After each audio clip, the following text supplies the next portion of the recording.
Some viewers may find the following video disturbing. Viewer discretion is advised. Moin.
Oh, that's not Multi-award-winning Moonstone. Hello, people. Hello, Jerry. it's a beautiful dream, Crispin, but they've got 4 awards. Oh, 4. You don't have that many. You don't have that many coupons. Hello, Dimitsam, Rumbly, Shay, My Dog, Skip, Warbors, Dimitsam, Danley, Crispin, James Stockwell, James Cuts, and Rumbly. Jamascot. Jamascots. Ewok Kebab. Also, hello. So, my strawberry and raspberry Berliner Weiss, called On Being Nice. I'm already not nice because I've been knocking Crispin back about his lack of golden buttonage. So, well, there's always hope. hope. Let's see if I've got a terrible cunt beer. The savior of the broken, the beaten, and the damned. That's you. That's absolutely you. Coffee Imperial Stout 11%, you say? Yeah. Have fun with That's that. up next then. Thanks for the subscription, Julgorum. People might be a bit irritated because I'm going to look to the left for ample amounts of time every now and again because there's a monitor. Like a Civil War ironclad ship? That type of monitor? Yes. And why I would also accept that Sam Vimes is a blackboard monitor. Either of those. Why is Columbo on the Enterprise? I mean, why is Columbo on the Enterprise? It's very Oh simple. no, it's not the Enterprise. It's the space station. Why is he on the space station? Is he tasked with investigating why there's tribbles and who poisoned the grain? It's funny you say that. Ah! He says, "Tribbles, my wife loves them. Can't get enough of them. You know, but one thing I noticed, can't stand Klingons. Those tribbles, they didn't take a liking to you, did they?" This sounds like an AI-generated nightmare. That's not look. Kirk's got a treble. That guy over there whose face you can't see because it says Tim up in the corner of my screen, apparently. Your tiny people can see. Skype thing is up there. Where's that live? Is it over here? Is it like reversed? No. It's over there. Oh, Yay! This. I've never seen that before. Where does this come from? Hang on a minute. I didn't move my hand twice, did I? Oh, the delay's freaking me out. So the station commander thing is on the right side where my icon is, where the head is missing. Yes. Opposite of Kirk and... That's normally not there whenever I've got exciting backgrounds. How come it's there now? It's been there for months because yourself. Skype updates. Don't make me look back at last week. If I knew how to do that, I can't be honest. But I led forward. So, I mean, we were close. Have we backed Moonstone? No, I didn't. Have I backed the multi-award winning Moonstone? Is that what you say? Yes, I guess that's the translation of it. Yes. I was just saying they went live 9 minutes earlier than I was originally informed, and I got the notification on my phone and almost shit myself. There was a frantic amount of punching my phone to make it take my money in case something happened, and all of a sudden they cut off everybody and didn't let anybody else in. Because it might have happened. They might have just decided we're only doing this for 12 people, and that'd be fucked. I wonder why they don't include you just as a default. I've spilt some of the Saviour of the Broken, Beaten and the Damned on my mouse mat. Oh no. Yeah. Drunken mouse mat. It's I'm gonna have to clean this at some point anyway. It's just covered in fucking, especially after fucking the Plastic Craft podcast last night. I opened a tin of Guinness and it was like fucking Vesuvius. It just foamed up and went everywhere, which I wasn't expecting. Wasn't prepared for it. It's got a massive Guinnessy froth that just went sloshing towards my fucking PC. Well, my keyboard anyway. Thankfully, the mouse mat soaked up most of it. So. Mia's Miniatures got all of Ewok Kebab's money for this month. Yeah. Your choice. That's. I mean, I'm not blaming you. Ewok, I'm not. I mean, you do whatever you want. Not yet. Do whatever you want. The if I blaming comes later. Vegetables, though, I will fucking cut you. Didn't they already pass every stretch goal? No, not yet. I don't know. I haven't paid attention. Like, I give them the money and then I walk away. I don't look anymore. This is how all Kickstarters go. This is how I don't realize that I've overpaid for things until somebody else goes, that works out less than the lower goals with the add-ons. And then people go, oh, but there's somebody's in that pledge and we can't amend it. And this is how I end up buying a random thing in fucking Spain. So, Stretch goals on. Oh no, 35k. We passed 35k. Yeah, well, we're going to get a tiny thing and then we're going to get glossy colored packaging. That's what we're after, the Doomsday Report. Yeah, but they passed 35k, so technically it's unlocked. It might be, but Tom's Welsh, so he might not be paying attention. £46,000, so they're £11,000 over target. So, ooh, declare unlocked.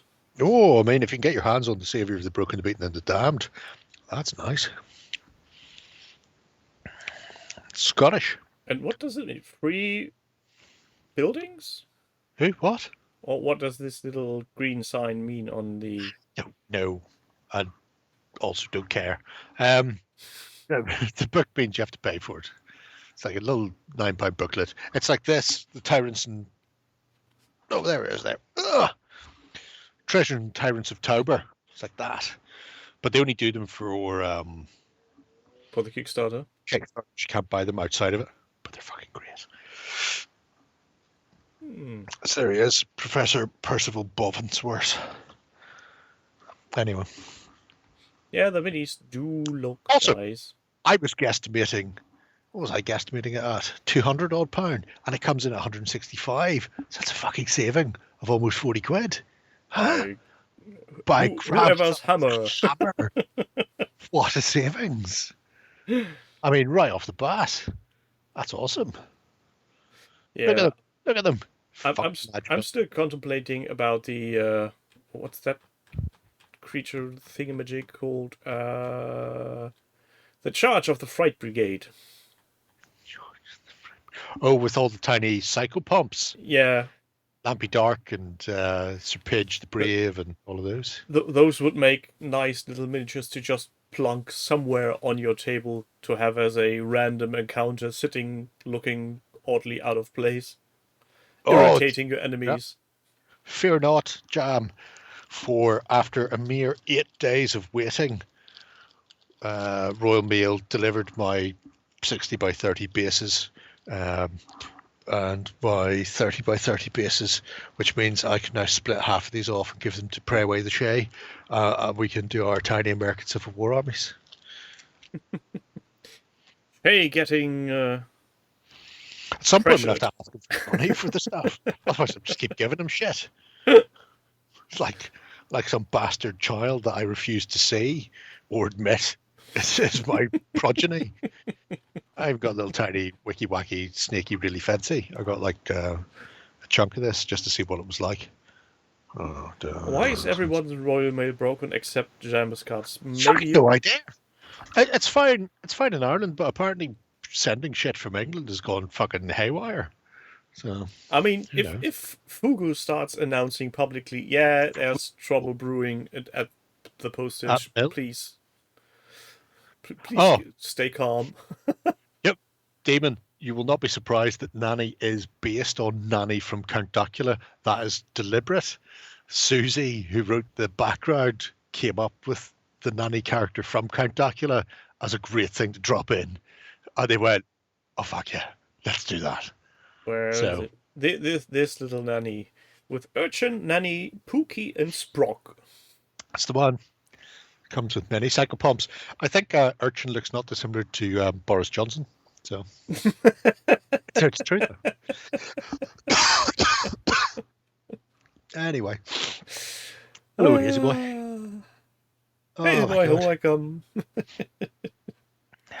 I will get it. That's very nice. I especially love the squid on her. What you call it? Apron.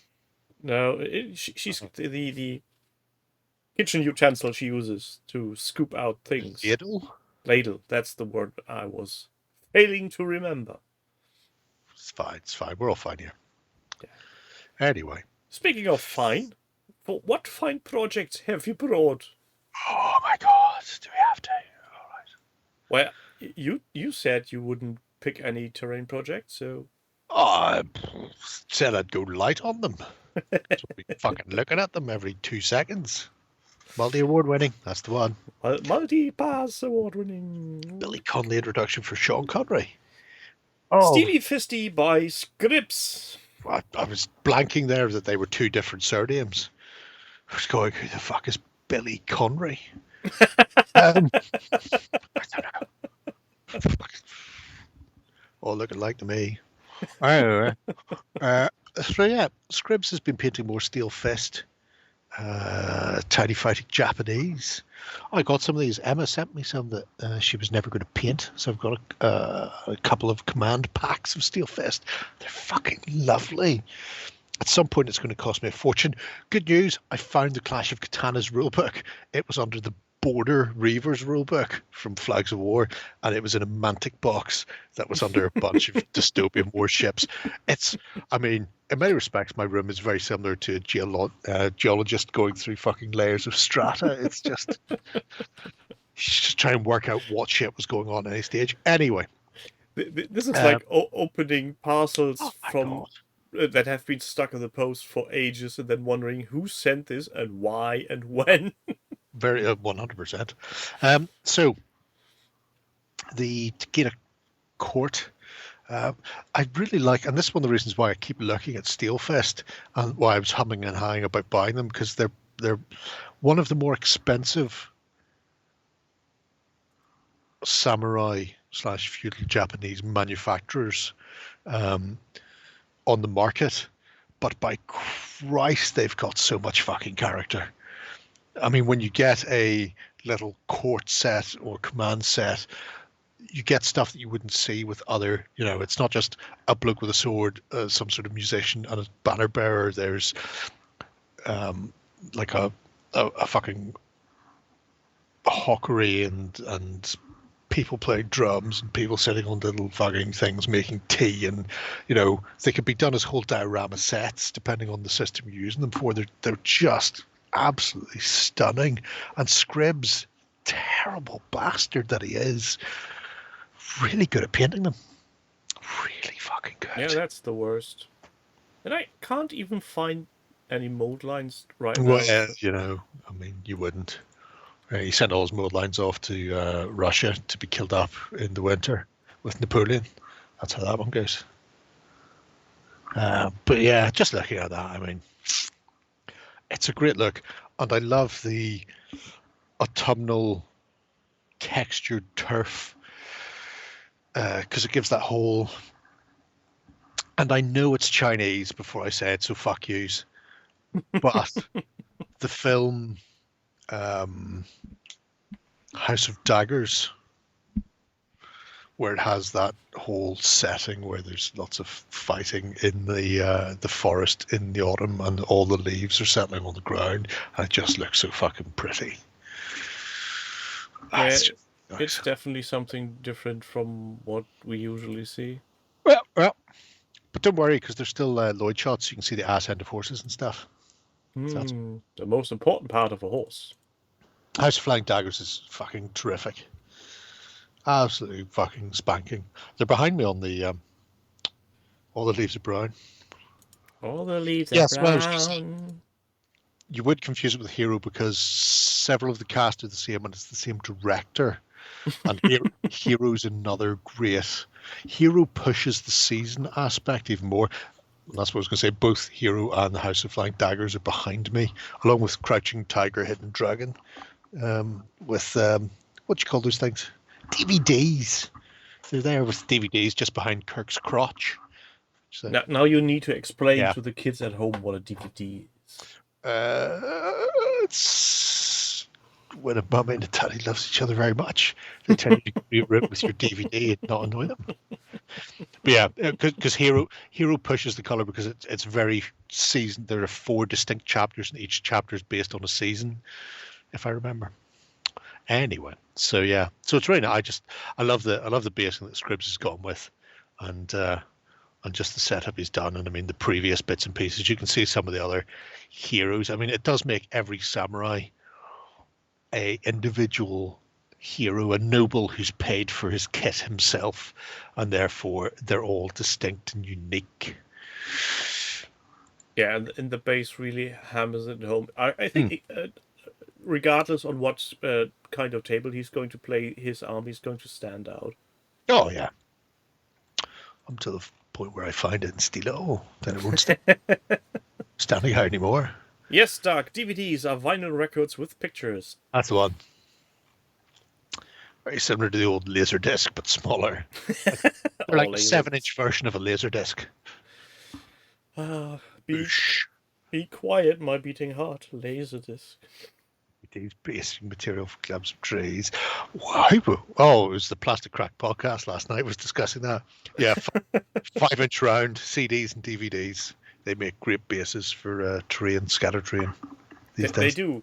And out of a sure reflex to show something, I almost picked up the thing I'm doing for the Secret Satan. And yes, I was going to include that in the.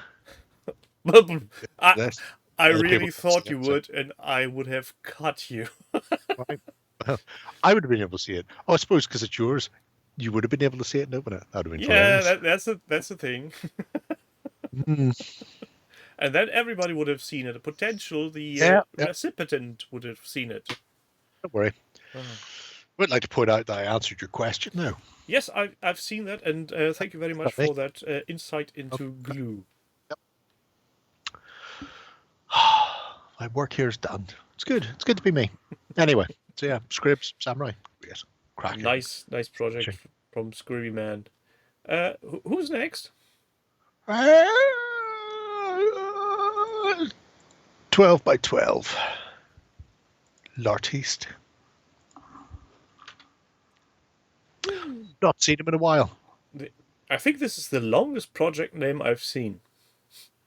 144 artist populates the democracy sector for creating system-agnostic science fiction miniatures collection. Yes. Hello. Discuss. Hello. Welcome. Come again. Thank you for your purchase. CompuServe. Is that not a touch? I think it was CompuServe. Yeah, CompuServe was the other one to AOL, shelling out all the CDs.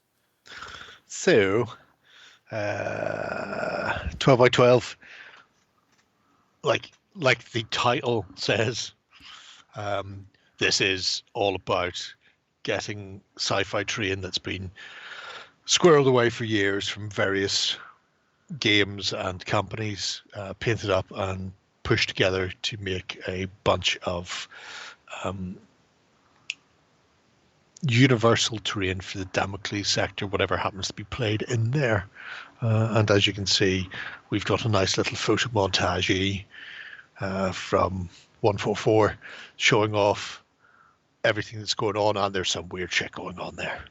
And I'm not talking about the men around the table. There's some slime walking around or crawling, creeping. There's slime. There's an Eldar Wraith Lord who I think is creeping up on some bare naked cyber thing. He's fucking ripped. He is ripped, but he's one step away from giving hand jobs in the toilet, that fella. There he is. There he is, creeping around. Because if they can't see you, don't stand up tall, you won't get shot in the head. The posture is definitely interesting. Was it named by Leonard of Quirm? That is true. He may be a genius, but he's a bit of a detritus when it comes to names.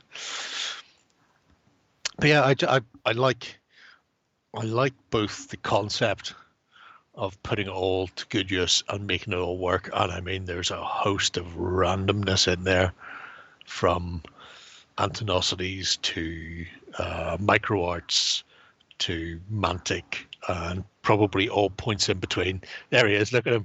He's coming creeping up. He's got his fingers ready. Hello, little man. You want He's some about to give candy? a prostate check. Look how ripped they are. Please bend over and cough. Don't think you need to suggest the coughing part. I think once that massive festing goes up there, there'll be a sudden expulsion of air, whether he wants it or not. And in we go. Bish, bash, bosh. But yeah. Oh, look, a mole. It will be interesting to see where things go. Especially, I keep hearing about the space weirdos, mostly from one person, Jam. Not calling any names. No, well, he knows. He knows he's responsible. I mean, it just seems to be that Steve is just constantly banging on about space. I hadn't heard of space weirdos till about 6-7 weeks ago, and now it seems like every week without fail, space weirdos, space weirdos, space weirdos. And the fact that they decided to play this game using whatever miniatures they had and space weirdos leads me to think I should go and fucking track a copy of this rule set down. I think I've heard the name before on Uncle Adam's channel. A platypus with a large Gauss rifle. What? They do sword weirdos as well. What you what? What are you wanting about? What's wrong with that? I bought that model for Lena. She went, a space platypus with a massive gun. I need to own that. It's from Artemis Black and White. What's their actual website called? Hassle-free. It's a hassle-free model. Yeah, some very interesting bits in this, for sure. Oh god, yeah. And that's what it's all about. Look, I was going to say not marine in sight, but theoretically there is some space stuff from GW there, because there's that massive Wraith Lord creeping up on naked cybernetic fellas. I think the only way to make the Wraith Lord more creepy is to give him a doctor's apron, the white one that hangs down. That's not great. Maybe add some gloves. Oh, I imagined Sword Raiders was fantasy when it was posited. Yes. War Games Vault $5. Dude, can you get real? I know you can get some things from the War Games Vault as books. I think you can get everything as print on demand by now. I'm not 100% sure, but I'm almost. Because there's been stuff I've looked at and it's not been available as a book, and I'm wondering, is it something that the publisher has to set to? Yes, you can print this. Because while PDFs exist, I don't like them. I really don't. And I get sent them so often in Why advance, don't like we weeks or months in advance from go Osprey. and look? And I go, oh, that's interesting. And then I go, I'll just wait until I get a fucking book in my hand. And then I get the book and read it in a night. And go, oh, this is great. What a shame they couldn't have sent me this 5 months in advance. What's that? Pornhub.bigheavymilfs.com as well. What? Yep. I honestly don't care if they would charge me a $5 for 16 pages. To be brutally honest, as long as I don't have to read it on a fucking PDF and scroll up and down. It's horrible. It's the worst thing ever. Oh my god, it's worse than what's happening in Gaza right now. That's how bad reading on a PDF is. There's no print on demand, but no. So it is. It's a specific thing that has to be set up by real people. Fuck, that's terrible. That's a shame. Oh dear. Oh my god.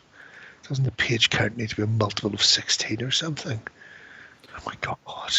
Like it's some sort of crazy number file fucking video. Oh no. Fuck you, Brady. Fuck you. The multiples only applies if you have a larger print run with bigger page counts, so that the binding actually works, because then they're folding the pages onto itself. These little print on demand things just get stapled. Oh dear. Oh, the Vaspex. Sneaky. At some point I will show off all my Vaspex properly. It was lovely. It's a really nice ship. I really hope the Apple gets its own place as well. Or you could actually just make a slideshow for those pictures, and if at any point in the future the weekend on the XLBS needs to be cancelled, just put it on. Just the next time we start talking about using robot lawnmowers and shit and layouts for the trains and stuff, instead of just going, let's just watch some Ray Stevenson in Ahsoka instead. Let's go. He was great. Anyway, he was. What a shame he's dead now. But yeah. So technically a battle report. Technically. Or at least they played a battle and we got to see pictures of it. So it's close. So where does this train lead us? Where does this train lead us?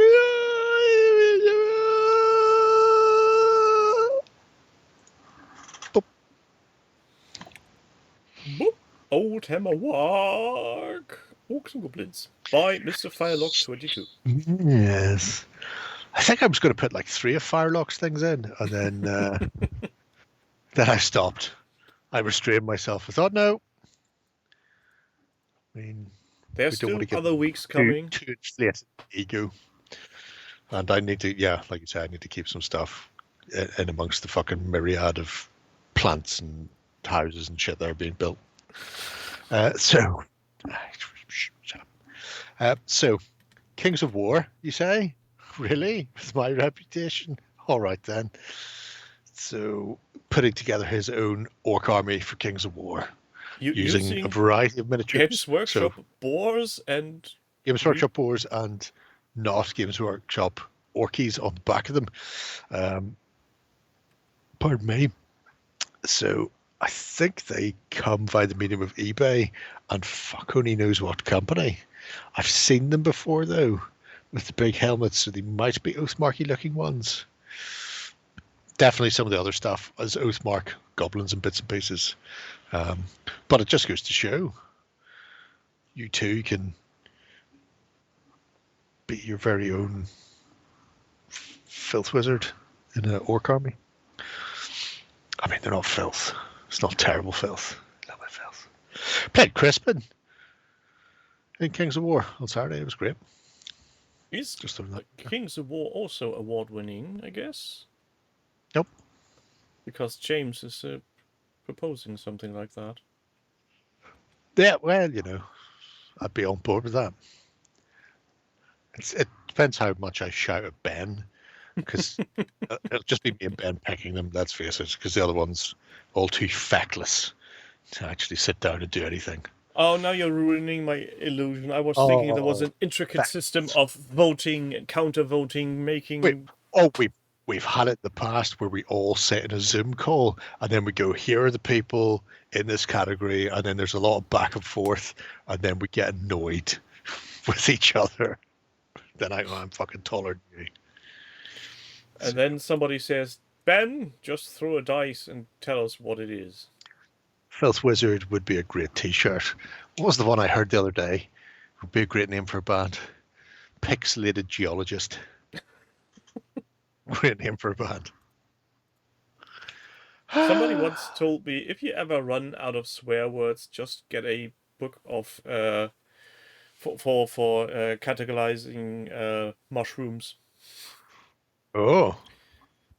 Because mushrooms really have weird names at times. At least in German. I don't know how that's in other languages. That sort of thing. It's a weird name for a mushroom. Tarquin. Tarquin would be a weird name to give a mushroom.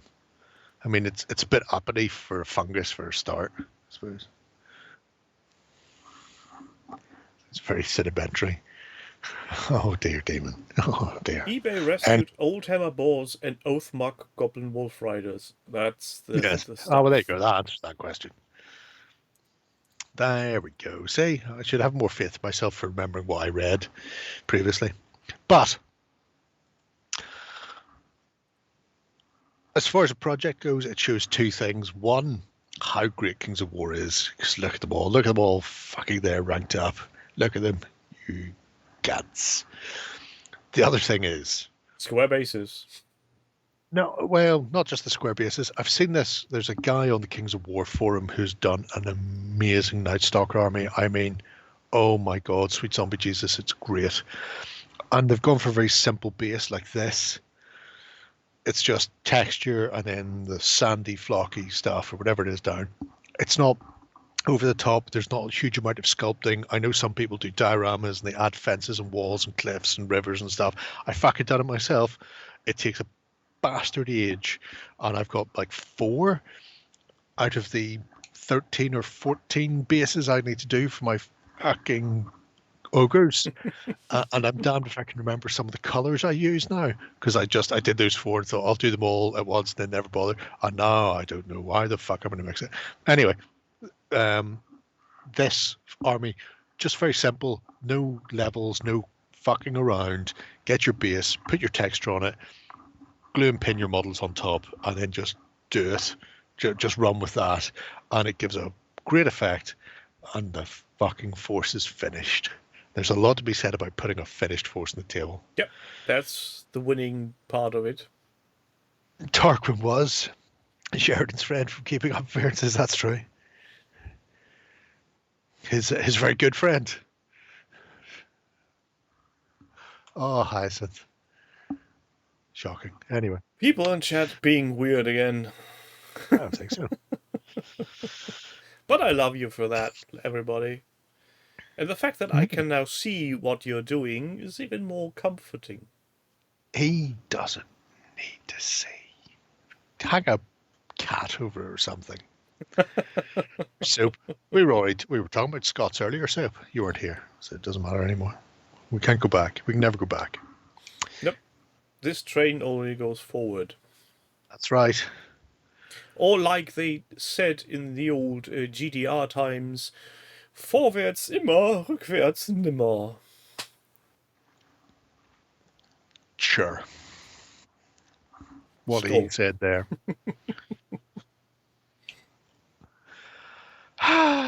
Speaking of going forward, yes. Please go forward to the next project. Like Star Trekking. Only go forward because we can't find reverse. Yes. Star Trekking across the universe on a spaceship Enterprise and the Captain Kirk. It's not your fault, Soap. A Scotsman arrives precisely when they mean to. They're never early or late. The worst part is I don't even had my brown juice today. No Hitler juice, and yet you're still going off on one. Exactly. Thanks to it's coffee. A mercy. A mercy for us all. I mean, this is like treacle. This is amazing. The Alamo. Napoleon of the West by Denzian. So this is, yes. I guess, a bit of a train. Unfortunately, so you can't have everything. as much as I try and get around it, you can't have everything. But it's a spectacular bit of terrain he's working on. And we also do get to see his fully lined up armies as well, which we haven't looked at since he did them way back in the summer air. So it's like, well, fuck it, let's look at those. Look at them. Santana and friends pouring in the front door like pricks. Gandalf, I mean, 100%. There's no way Gandalf wasn't some sort of mad Scotsman. Big hair and the beard on him, smoking all the time, hanging around with the wee lads. Smoking, having a pint or two. With a pipe, getting fucked off his nonce. Fucking misty mountains. Yeah, it's all good. Speaking of Lord of the Rings, my daughter had a visit this weekend of a friend of hers, and both ladies had the whole week and to themselves in the living room watching Lord of the Rings, the extended edition. Wow. I mean, I watched it once, and once was enough. Well, you're talking about Lord of the Rings, not The Hobbit. Yeah, no, I've never seen The Hobbit. I'm talking about Lord of the Rings. I seen it in the cinema, and then it did the extended editions, and I watched the extended editions. It was like, right, let's never do this again. It's been I think the second or third time she watched it. I went to, it might have been Return of the King. Well, we've seen them all at midnight showings on the release. Big group of us from GW Belfast. And it was either the end of, or the start of, but Sam and Frodo were frolicking through the swamps with all the dead people, Gollum, and we'd had a skinful before we'd went into the cinema. And I fell asleep and woke up like 15, 20 minutes later and went to my mate, what have I missed? And they went, nothing. They've been walking for 15 minutes through this fucking swamp. Oh, it's like literally I'd missed no storyline. It's like, this is outrageous. Jesus, what a fucking... I mean, those films are dull as dog shit when you get into them. Christ. Anyway. Also, today she made a picture, and I just need to share this because this is so low-level humor. I'm pretty sure you'll enjoy this. Read the book, it's quicker, yeah. Let's see if I can open this in Firefox. So, that's all right, War Boss. Bruce Willis doesn't remember if he was in Lord of the Rings either, so you can tell him he was.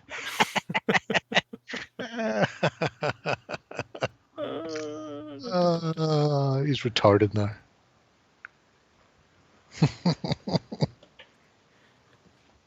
Holy fuck balls. Guess what she drew? Well, it's clearly Legolas. It's Legolas. Yeah. I'm not sure how she came up with that idea. You've got a bit of Lego. She went into her room, dug out a piece of Lego, took a picture, and then painted over it. So, I present to you Legolas. I mean, right off the bat, it's already better than the Hobbit trilogy. Oh, that's a very low-hanging bar, isn't it? It is, yeah. But presumably it didn't take her 3 to 4 years and several £1 million to do, so... No, especially the £1 million part not. The funny thing is, I've got Lord of the Rings in 2 editions, the ordinary, or the normal cut and the extended cut, and they're 2 nice boxes. And I also got the Hobbit trilogy, and it's just a very, very tiny, small DVD case and 3 DVDs crammed in there. Sure. Like they couldn't even be bothered to make a proper case for them. One of my bastard flatmates must have stolen Minas Tirith on me. Oh. Because like I said, I got the extended versions, and you could buy the fancy box with the thing. So I've got Gollum, and I've got the Aragornath. Yes. The Name of Love statue bookends. And I had Minas Tirith, which was a little like jewelry box. I don't have Minas Tirith here in the house. I've got the other things, but I don't have that. So it never came back from Belfast. So some gypsy bastard fucking had it. Can't trust them. Hello, Nick. Welcome to the show. It's been here for ages. Yeah, but I just recognize him. Oh, you're the worst. Just the worst. It's a Christmas. Looking forward to be banned. Full sugar and iron brew. Well, go have it. Did they not ban that in Scotland? And that's why nobody in Scotland buys iron brew anymore, because they changed the formula. Because I know at one point people were selling the old stuff on eBay at ridiculous prices for cans. While you were talking about the bookend versions from the miniatures, recently I've seen somebody using those as a base for a diorama, and I thought to myself, I wouldn't have done that. I mean, to be fair, mine don't even get used as bookends because I've got too many books and they fill the shelf from one end to the other, so there's no room for the bookends. Yeah, so that's my problem too. Under the books. So I'll do something with them at some stage. Maybe you're right. Yeah, see, Soap's right. They removed the sugar. I thought that. Yeah, they're all fucked now. I did read them in English and in German, and yeah, they can be lengthy at times.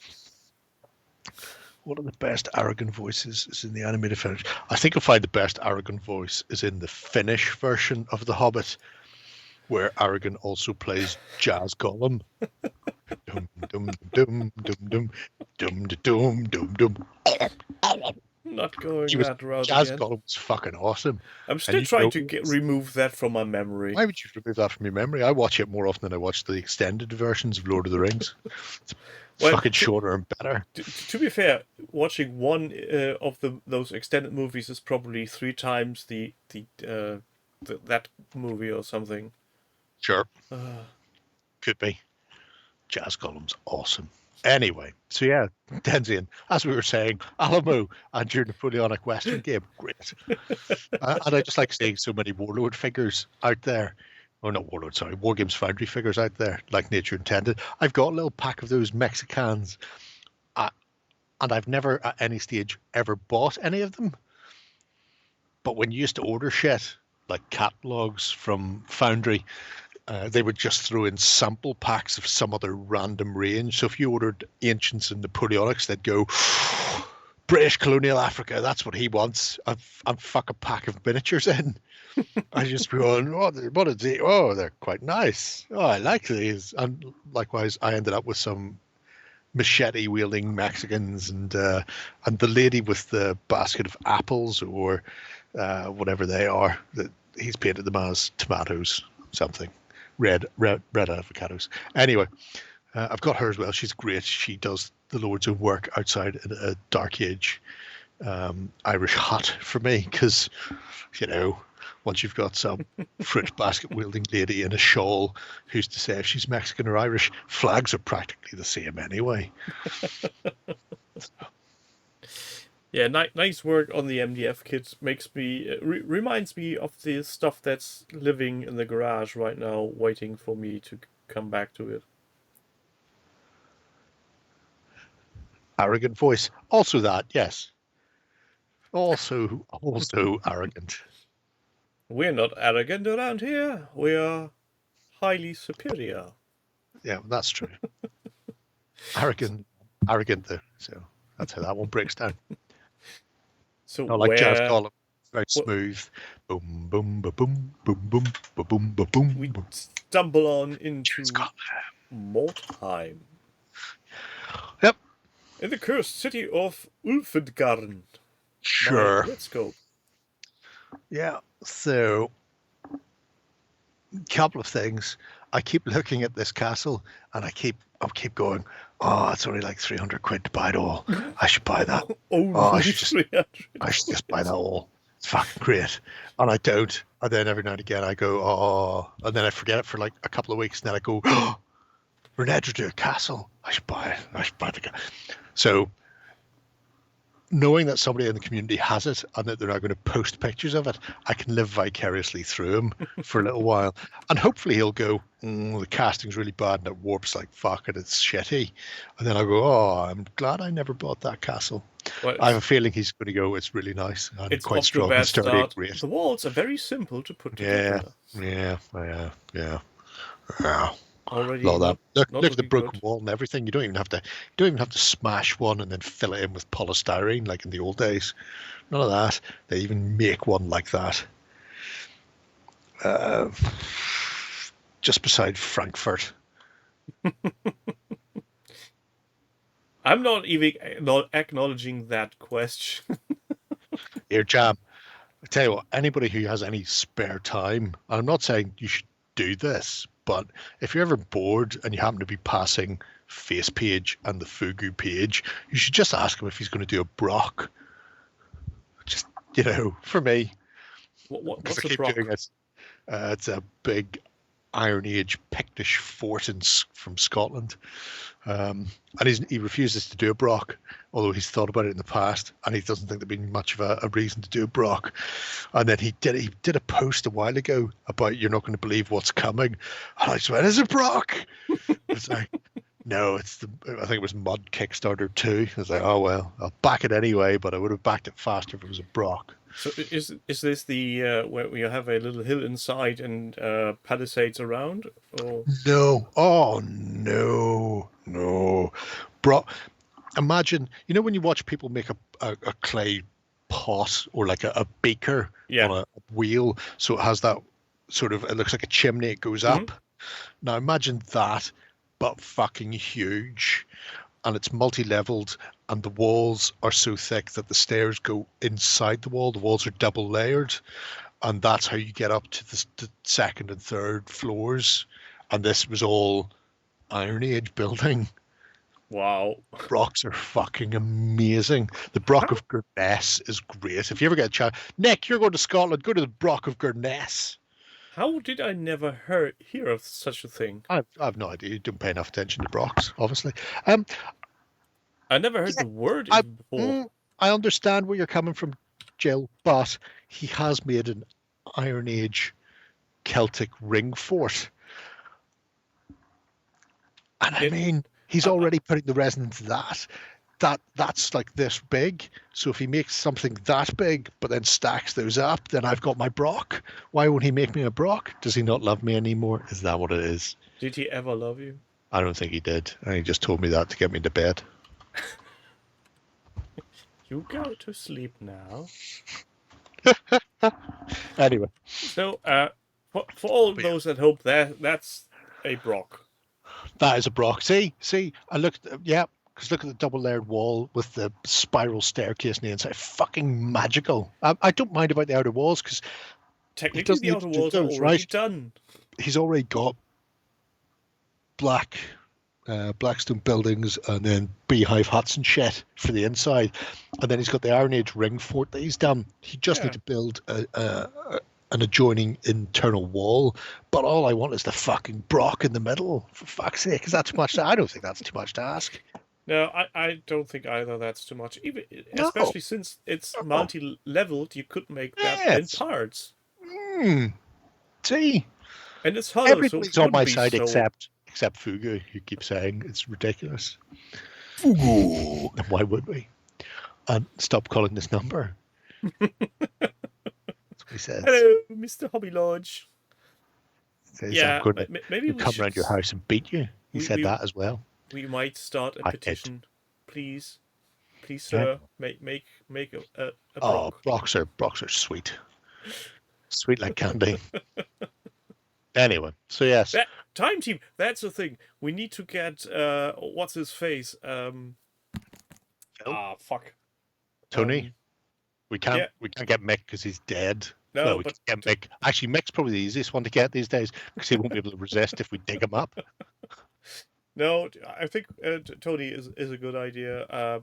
Just get Baldrick on the case. Yes. They excavated a Brock. There's a time team where they excavated a Brock, I think, 4th season. So, well, you can see that already. Anyway, what we're saying here, Red Scoop, is I really appreciate the fact that you're making your own little elfin garden using the Renedra Castle. I think that's what we're saying. I can't be entirely certain. Yeah, that might be what we said, or at least Jerry. Time Team does an episode on digging makeup. Bum bum bum bum bum bum bum bum bum bum bum. Oh. Somebody asked that on like the internet at one stage. How long does somebody need to be buried before it's no longer grave robbing and considered archaeology? And an archaeologist responded with, "That's a really inappropriate, tricky question, but essentially we need it to be a couple of generations." I think they pegged it like 55 years because then you're into second generation and potentially there's some reason for them to be doing it that would have relative significance. But yeah, so grave robbing, cool. Actually, we're becoming back to archaeology very shortly. He said, scanning across because I can see one of our upcoming things is all about grave robbing. I mean, archaeology. So what's up next?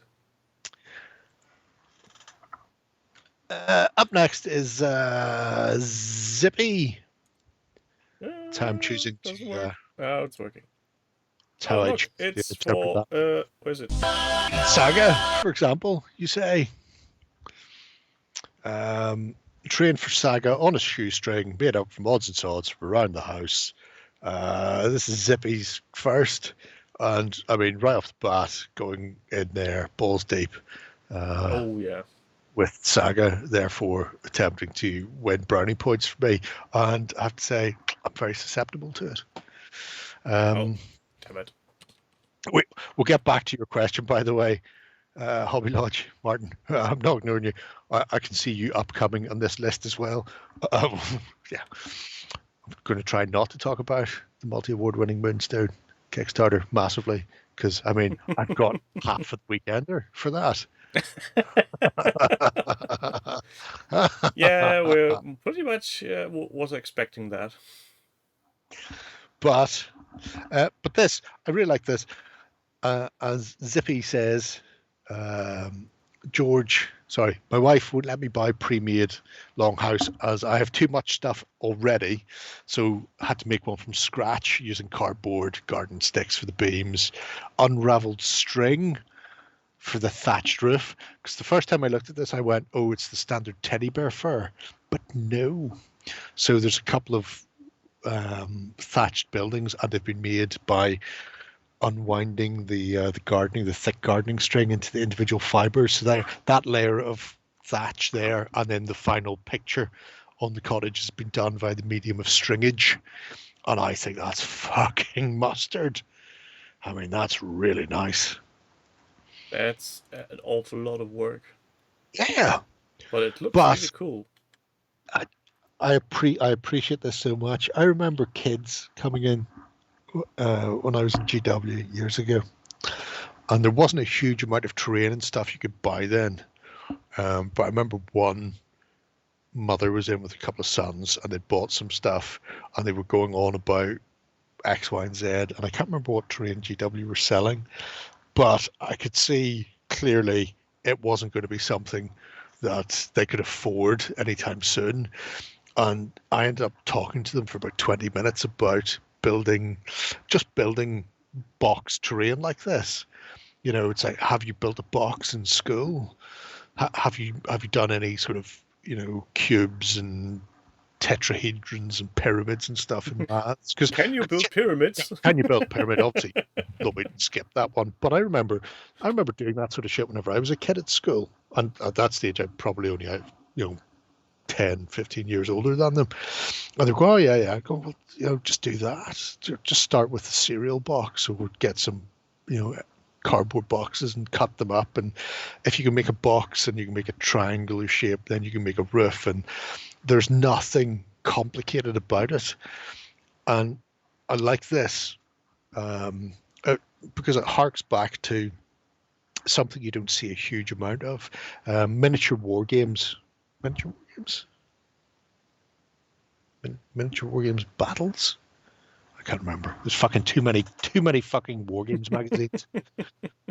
It is miniature war games. There, I'm not having a stroke. They would still do it regularly. One of the contributors, his wife, and we actually talked to them at Salute.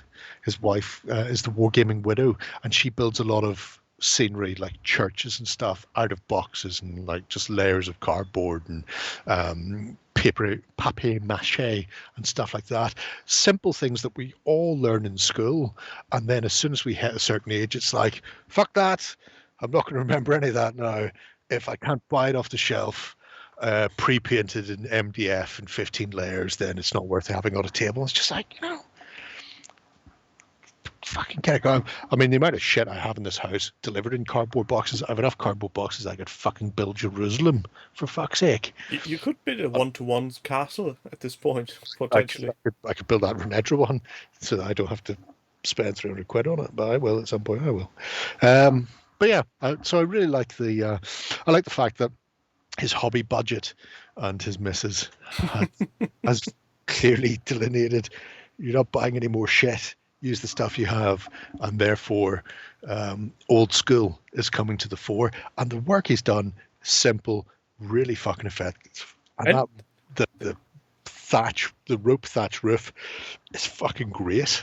And the clever thing about this is she's not only saving money, but she's also keeping him off the streets, because he needs to sit at the table and work on his thatching. Just fraying rope out. A lot of rope fraying going on there. But I mean, look at the little A-frame and the big log, and then it's little teeny tiny little cabbage patch, probably growing a lot of Swedes there.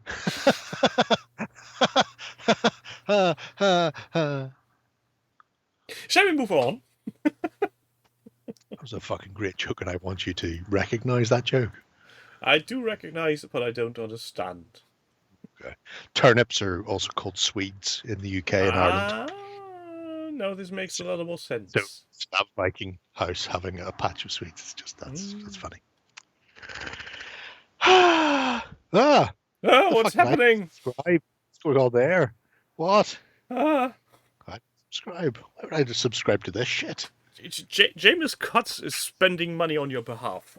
Oh, right. Do I? Oh God! Help! Help! I'm being suppressed. Right. Oh, look at that! Wow.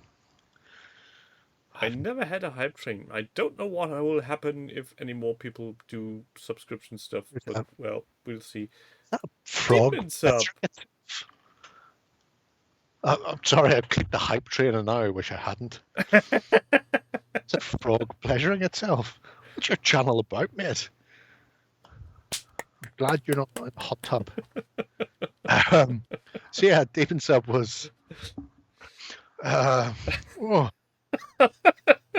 it getting hot inside here, or is it me?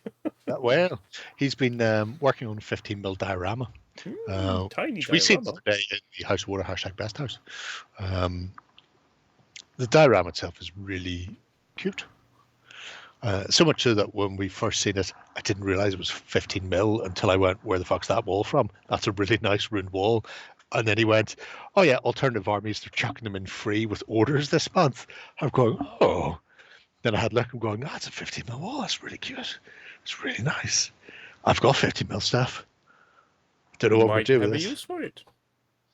I might. I'm resisting though, because what I have is a whole slew of Joan of Arc 15mm buildings that I need to, and trees and hedges and all sorts of shit, carts. And I've got an upside down death on a horse as well. Not sure what that is. So,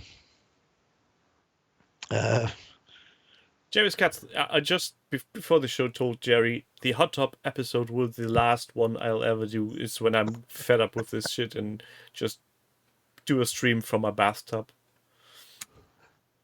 And then I'll get the babs out. And then it'll turn out it's been like Scaramanga with an extra nipple. We'll all go, ugh. Anyway, there we are.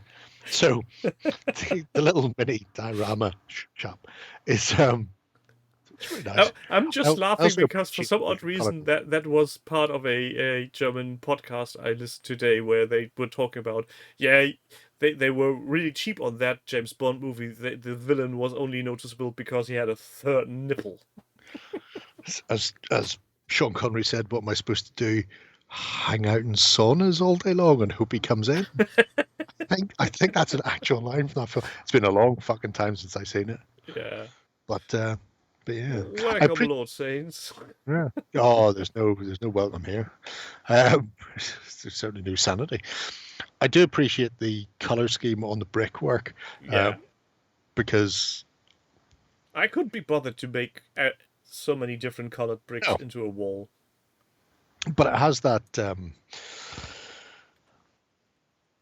clay-fired brick, but you've got occasionally the alternative colors just sort of creeping in there. It's not a. It would be very easy to do a grey stone wall, ruined grey stone wall. And I always, like when I painted up the stuff for Frostgrave, and I looked at the cover of the Frostgrave. Was it Frostgrave game or was it one of the fucking spin-offs? I think it was one of the spin-offs. And they had all the stuff done with red and cream and brown. And it was like, oh, that's so much more interesting because we have ice mats with grey stark buildings on them and then everything's frosted and it's just shades. It's like Poland. It's all shades of grey. A dull as fuck. This is where Radagast pops in. Sorry, Radagast. Anyway, but we've all seen that internet meme where somebody's like clicked the color palette for a picture of Poland and it's just like 15 shades of grey. and I think that just the use of reds with you can have your stark, desolate grey landscape, but it adds a bit of vibrancy to it. And then obviously he's using the backdrops from the Bad Squiddo and Doggerland people. I can't remember his name. He has a name. That's the one. See, that's him. That one there. Italian flag. Anyway, yeah, the backdrop behind it as a little staging area so you can put his 15mm stuff on it for photographies is really nice. Yeah, it's a nice little project. I'm pretty much looking forward and how this will look in the end when it's finished. I don't think. Well, I don't know. He can answer us. Is there much more to go besides? Because from where I'm looking, as a scene to put in front of a backdrop, as a neutral scene that you can take pictures of 15mm figures on, I don't know if there's a huge amount I would do to that. I suppose you could always add a bit of flockery and maybe a bit of shrubbery and stuff to it if you wanted to. But well, the miniatures are still missing. I don't care about the miniatures.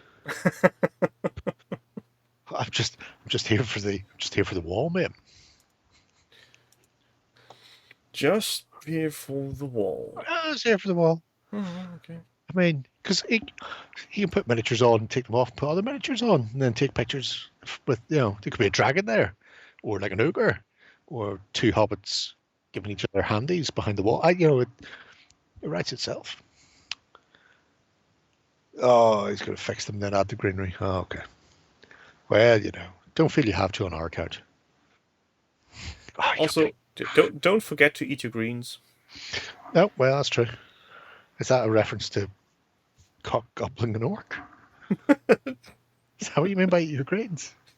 No. I absolutely didn't think of any of that. I was just reminded. Okay. Right. Eating greens, having a Justin, and so. Sure.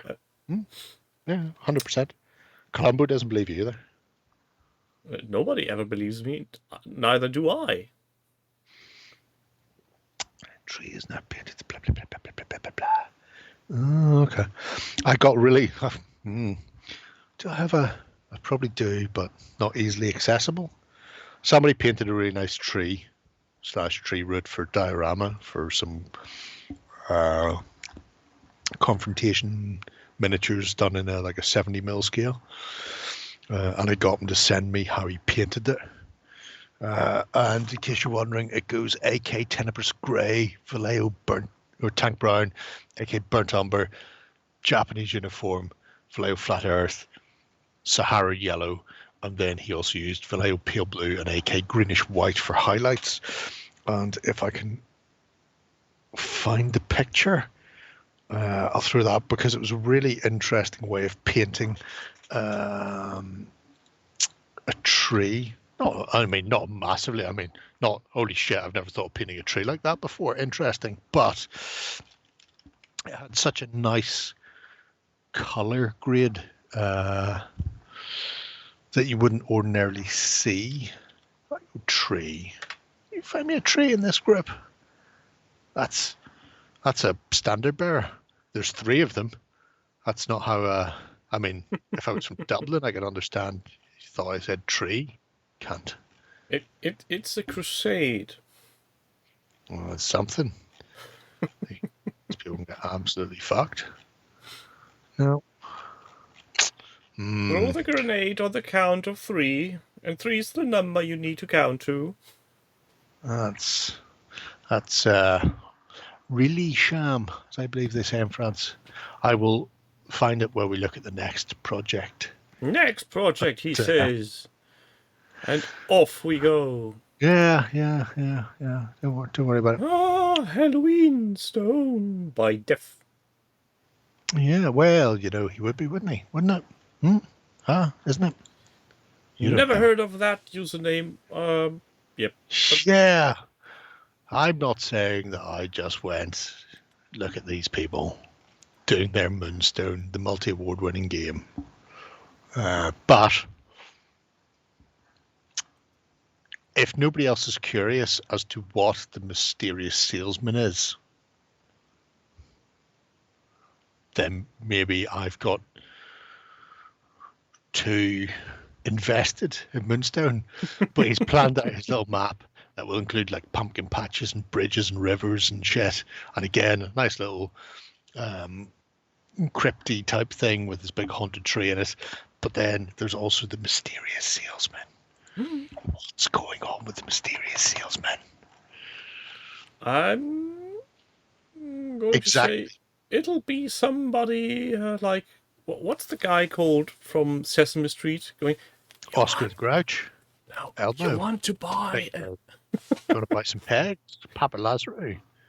You want to buy some E? I don't think anybody in Sesame Street sold E. I'm pretty sure somebody sold E and A and I. Oh, you've gone properly wrong, mate. Oh no, I think you're thinking of Magic E. It wasn't right. That was Wordy the Word Watcher. He was fucked up in the head. Stan from Monkey Island. That is, yeah. Mysterious salesman will be a 6-armed guy going frantically. Have you seen this? Do you need to buy this? When Sesame Street was different, clearly. There you go. There's a impressively long link. Found the tree. Bitches. Why is there a walking tower? Why would there not be a walking tower? Be thankful that one doesn't have a cannon on top like the other walking towers I've seen. There is a harpoon on top, so. Yeah, it's not a cannon. But particularly, it was the way he painted the wood with the dark patches, like it was lit in weird places. I really appreciated that. Look at that object source lighting down there in the corner. Is that a it's still on the screen. Yeah, it's fine. That's amazing. But look, we've used that pale blue to do that dark bit. And maybe, some people would look at that and go, what a really nice paint job in the miniatures. And I looked at that and went, some really nice fucking tree wood there. How did you paint the tree, mate? How'd that go? What was the crack? Don't care about your fucking dwarves of Mid-Nor. They can go fuck themselves, including the guy with the poop on a stick. But I really want to know what's going on with that tree. So, I really like the sculpts. They look amazing. Yeah, well,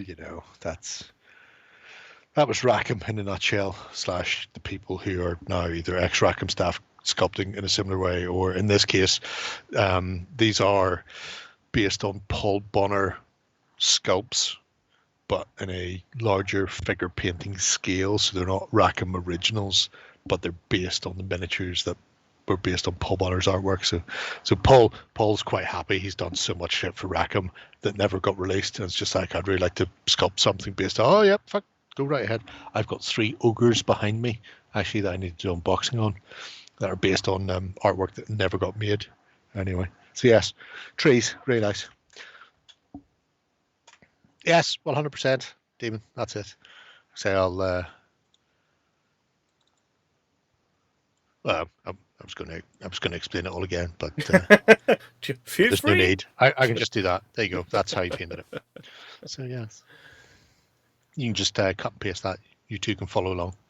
AK Tenebrous Grey, Vallejo Tank Brown, AK Burnt Umber, Vallejo Japanese Uniform, Vallejo Flat Earth, Scale 75 Sahara 100%. Yellow, Vallejo Pale Blue, AK Greenish White. Stir until fried. Could be that. But, and I'm not saying this project would benefit from that, because I quite like how he's done the tree, because if you look at the tree, go back and have a look at the tree. Look at the tree faster. I know there's a time delay from what I'm watching here, but I'm assuming you're not doing it quickly enough for me. Yes, tree. Any of those. But it has that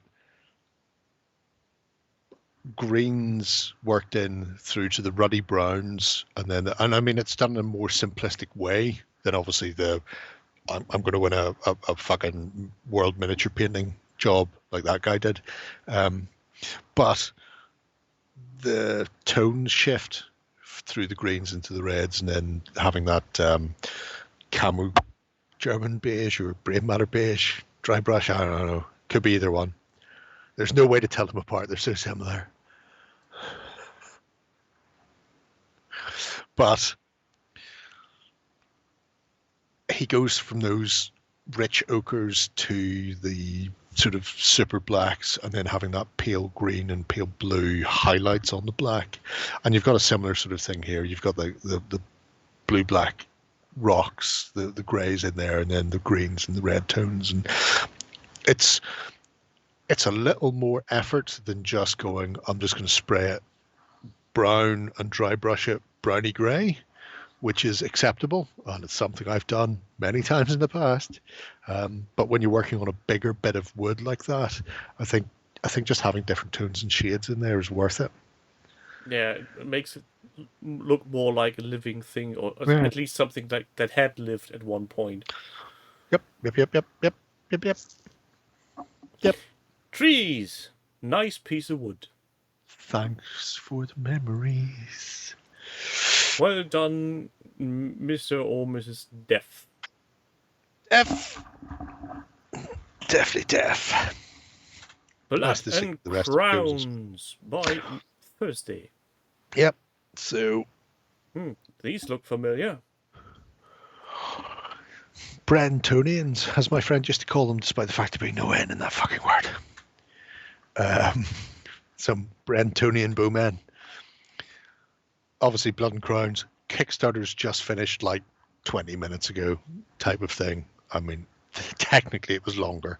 But as Thursday said, their plan is to put together a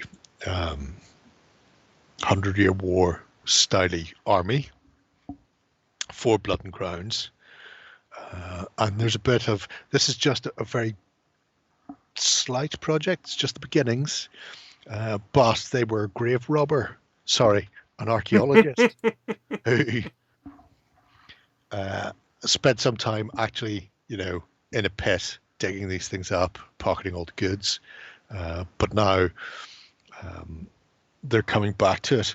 So essentially when they were doing the old history archaeology thing, didn't want to spend any time doing more research when they were out of work. So they went full on sci-fi fantasy, 40k and Whamster. Here we go, orcs. Now they're no longer involved in the trade. They're swinging back round to historical war games, which is interesting. So I'll be fascinated to see the take they have on it and the approach they take on it as well. Obviously, Martin, Seventh Son, very similar profession, but he's never seen the need to step away from historics with his wargaming. Obviously, Thursday being a rabbit, has seen that urge. All the more impressive for not having opposable thumbs. Shouldn't they be then painting Burrows and Badgers? Well, presumably they have been for a while, and now they're coming back around to our way of seeing things. But yeah, so it's interesting. I'm looking forward to seeing where it goes. I'm still not doing 100 Years' War, War of the Roses, or anything of that ilk.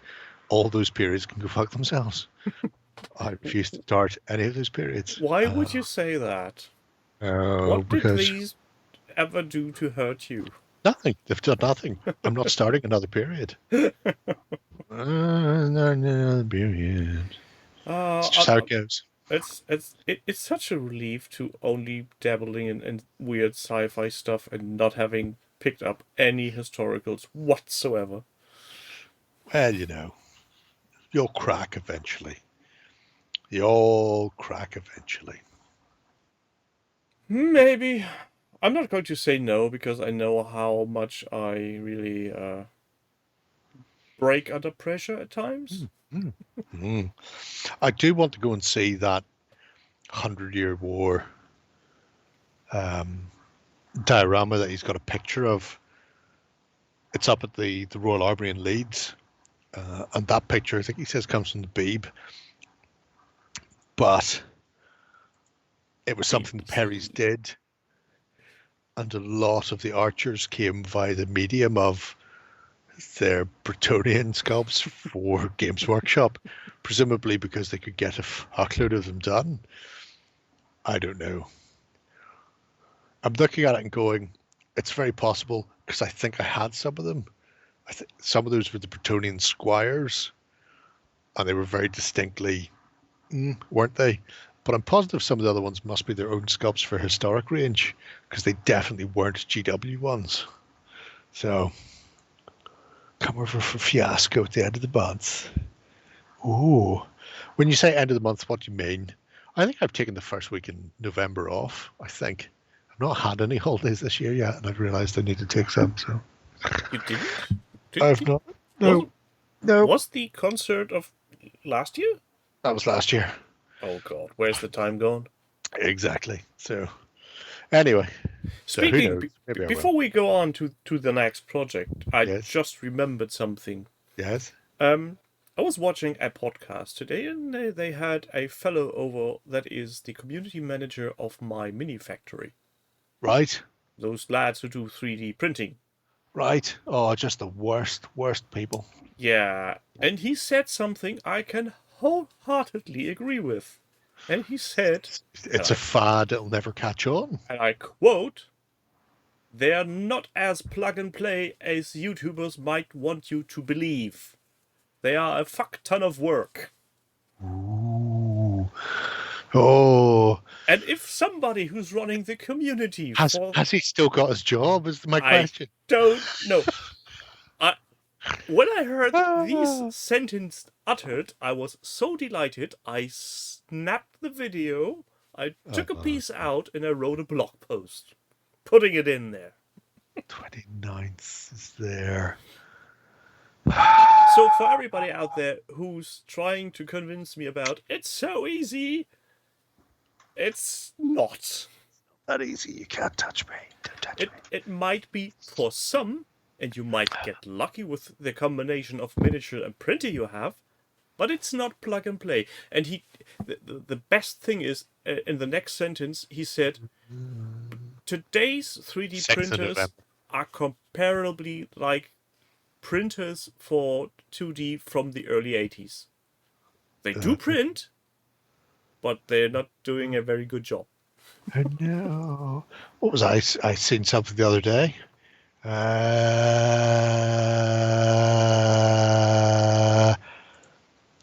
That's it. Oh, I don't know. Do these always work? If I do this, does this work? I don't know how browsers work, whether or not that will spit out the picture I'm looking at, or if that's just a one-off. Let's just see what happens. I don't know. Oh, a picture. Cat inkjet printer. Yeah, moody, a lot of times. Yeah, that's the thing. Unreliable. Yep. Take no requests. Demand feeding when the container's full. pretty much sums it up. Nice. And he also told about, I had a miniature printed and it was perfectly done, and I said to the printer, please, one more of the same, and the print failed. So, unless these things do repeatable things, output the same way like modern laser and inkjet printers do, I'm not going to bother buying one. I chucked my inkjet because it was Hewlett-Packard, and then just bought a Canon. Just essentially anything that wasn't a Hewlett-Packard. HP can go fuck themselves. Canon is nice. You can refill those quite easily. Anything that wasn't HP is what I was after, which just spent a lot of time making gear grinding noises like somebody had poured sand into the fucking cogs. Anyway. Yeah. Shall we move on then? Yes.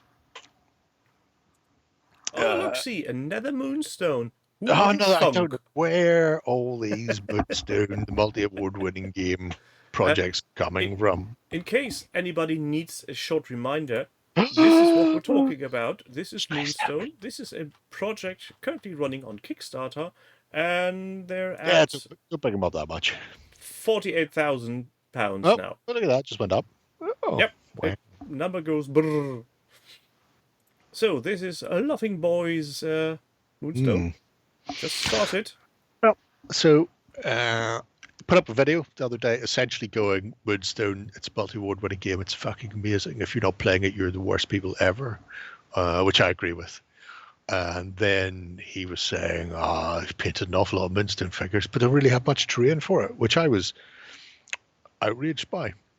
So for Drainfest, he's going to be doing up a board's worth of stuff using printable scenery, bits and pieces, and this is the thing that threw me, Martin.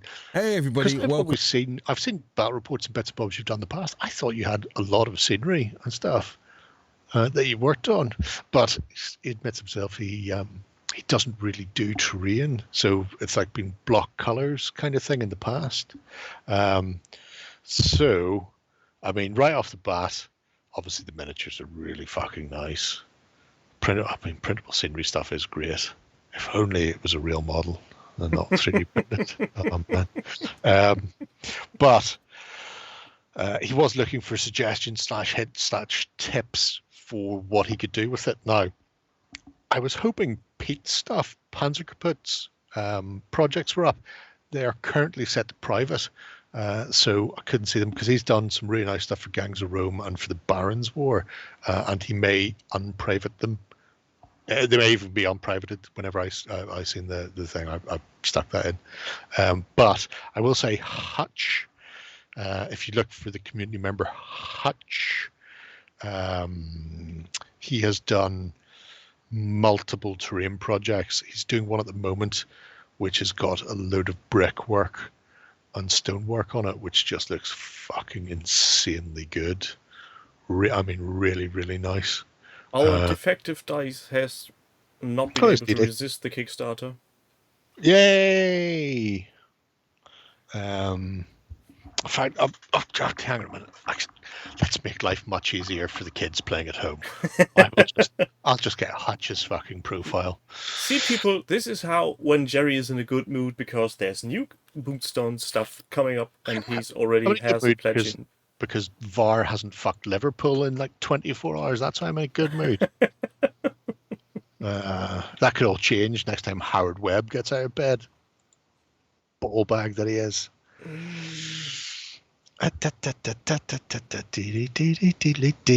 Anyway, so I did I was actually painting some Fugu stuff using pigments and washes. Ooh. I mean, it's simple. It's piss simple. It's messy. Get yourself some rubbly gloves if you're going to do it. But it really is a case of just throwing coloured powder at walls. And I did it I went Halford spray primer. I didn't even put a base coat on. Once it was Halford grade, it just got pigment powders thrown at it and then a wash chucked all over it.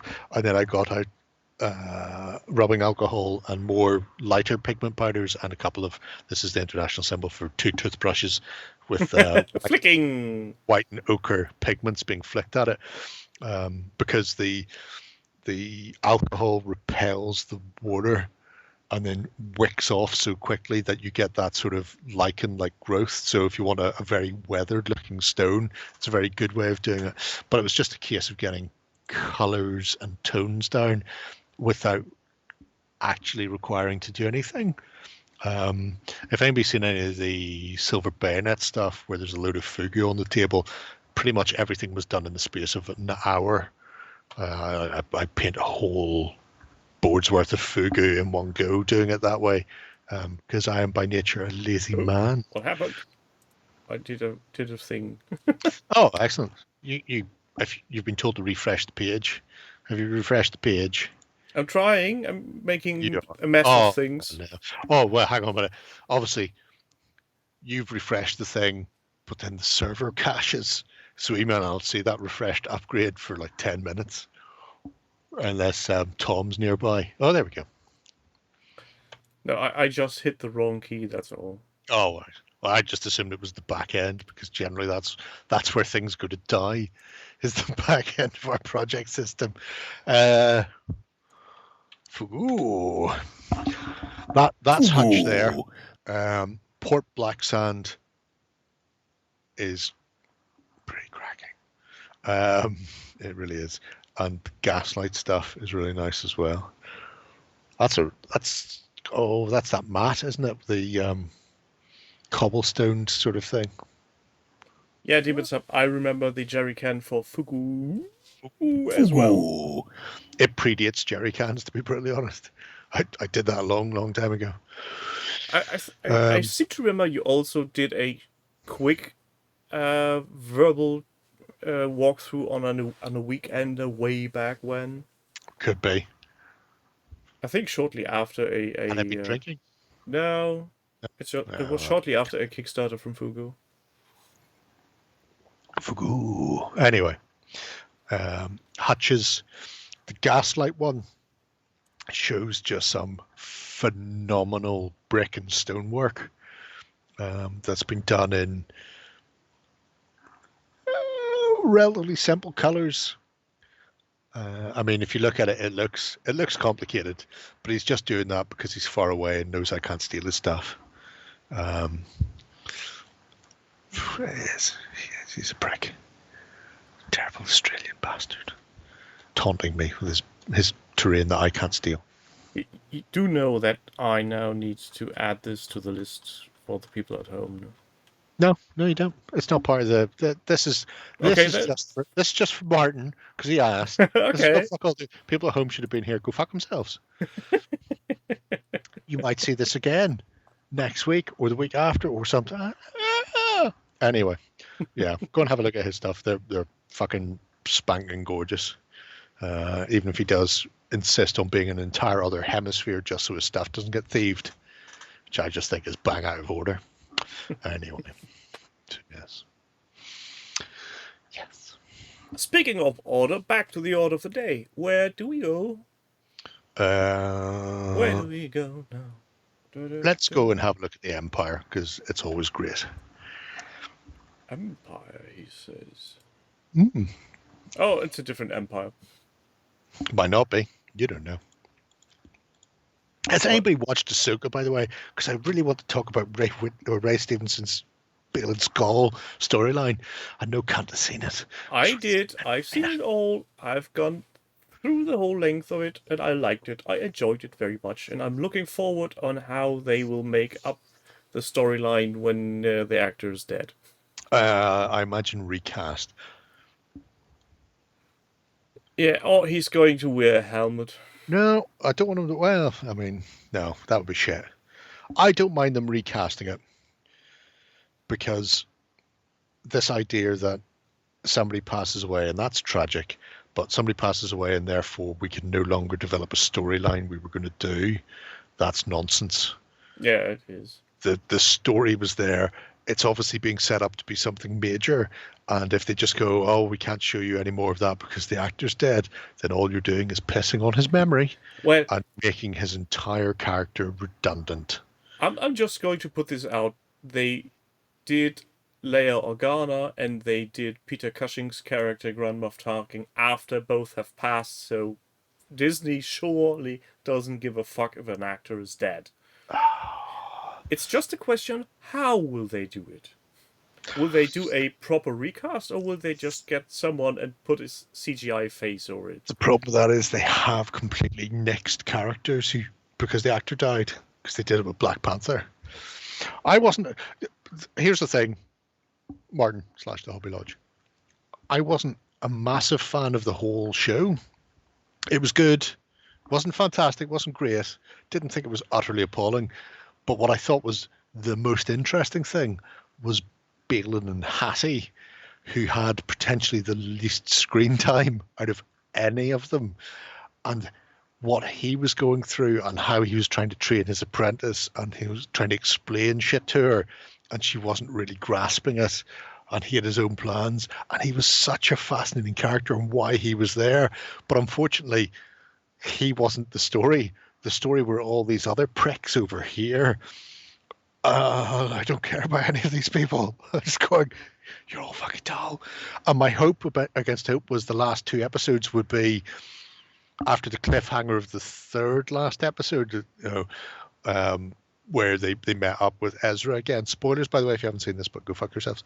And I was hoping on the second last episode then Ahsoka would swoop in, scoop up Sabine and Ezra and go, winner, and fuck off. And then we could just spend the rest of that episode and all of the last episode just with Balin and Hattie and seeing what the fuck they were up to, because that was far more interesting. Yeah, but unfortunately, I got to see very little of them. I think his character is one of the most interesting in recent any series I've watched, because he acts totally different to anything you would expect out of the usual black and white Star Wars theme. He's not a good guy. He's not a totally bad guy. He's somewhere in between. He's gone full grey. He is what I thought Luke was going to be in the sequel trilogy, where they were going, the Jedi got it wrong. The Jedi need to end. And you're going, oh, Luke's going to go all Guardian of the Wills. You can't be light side, dark side. You need to be a grey. And then he went, oh, yeah, everything, let's fire to the books. And I was going, oh, no. I'd go a step further. You remember potentially the Young Jedi Knight series with the offspring of Han Solo? And I don't remember which child is going to be a grey Jedi, but there's, I think, was it Ben? I'm trying to think. Anakin was responsible for the death of Chewbacca, so he's a complete shit, and we all hate him. So, I think it was Ben. And he, the way they started to depict him as going middle of the road was what I was thinking was going to happen.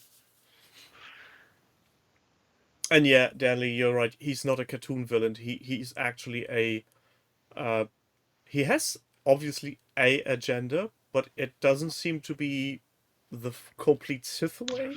No, and I mean, because as DD says there, Ahsoka played a similar role in the animated series. Here's where I think what they were aiming for, because if people haven't seen the cartoons and they just know Ahsoka from the Baby Yoda show, they may be missing something. But in the cartoons, they introduced both the concept of Grey, the Bogan, voiced by the only Doctor Who, Tom Baker. So they had the idea of Greys who stood between dark side and light side, and then they also had the idea of that father, son, and daughter, the Mortis gods, and she was light side, he was dark side, and Dad was Grey, who held them in balance, and they were immortal there. And it's the statue of the father that Balin is standing on at the end, and you've got him going, Jedi Sith, it's all fucking nonsense. You need to be something better. And he's going, no, it's this whole dark side, light side shit has caused problems in the galaxy. And I think he's going for the whole idea of this grey blending of both sides of the Force.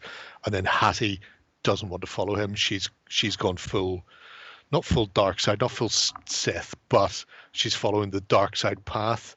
And then Ahsoka, who had been the sort of the grey characters, gone more like Gandalf. Gandalf was grey, then came back as the white. And it's the same sort of thing. She got killed up by Balin and then met Anakin and realized that she should be more. And I think the idea is for next season, they're all on that world and it's a little triumvirate of light side, dark side, and grey together. I think that's what they're aiming for. Yeah. And then Rey's died, and now fuck knows what's going to happen. Space wheels will come in and scoop them up in their mouth and all fuck off back and just leave Balin on that world, and we'll never see what happens ever again. And also, writers were on strike and actors are on strike, so yeah, whenever that will be jelly baby going forward. I mean, if at any point a giant bogan hairy Wookiee Jedi thing offered me a jelly baby, I would fucking take one. Isn't that the Minbari? I'm grey, I stand between the light and the darkness. Yes, it is. Oh, if anybody hasn't watched Babylon 5 Long Way Home, which is on Amazon Prime, it's good. I have one problem. Well, I don't have one problem. I have multiple problems, and the multiple problems are all the actors' voices, because I know how Zathra sounds, and I know how Jakar sounds, and I know they're all fucking dead, but I can't not hear the real voices. Which is a shame. It was an okay story. It's not, the minute you sit down and start watching it, you know what's going to happen. But I'll take any new Babylon 5 I can. One of the few advantages of having dubbed series, because usually the voiceovers live longer than the actors. Unfortunately, this version of Thrawn couldn't strategy. Yeah. I've seen somebody. I can't remember who it was. I want to say it was. But it wasn't Ryan. Wow. But I did see somebody commenting on the fact that he's a great military strategist. And it's like, well, shouldn't we just take off like 100 meters or so, and we can hook up in the lower atmosphere where they can't reach us? It's like, no, we'll just stay here and send one person down to fight very slowly. It's like, oh, okay, that's allowing a Jedi to sneak on board. Sure, why not? Yeah, he's not the great strategist that he was in anything else. At the end, there were one or two plot holes, especially since he stated himself, "I'm never going to underestimate a Jedi again." Well, supplies! Yeah, very much so. Yeah. So, coming back to Mr. Stockwell's project. Yeah, I've downloaded all of Ahsoka and just cut out all the Bill and Skull bits, and every now and again I go back and watch them. In case you're wondering, I do that. So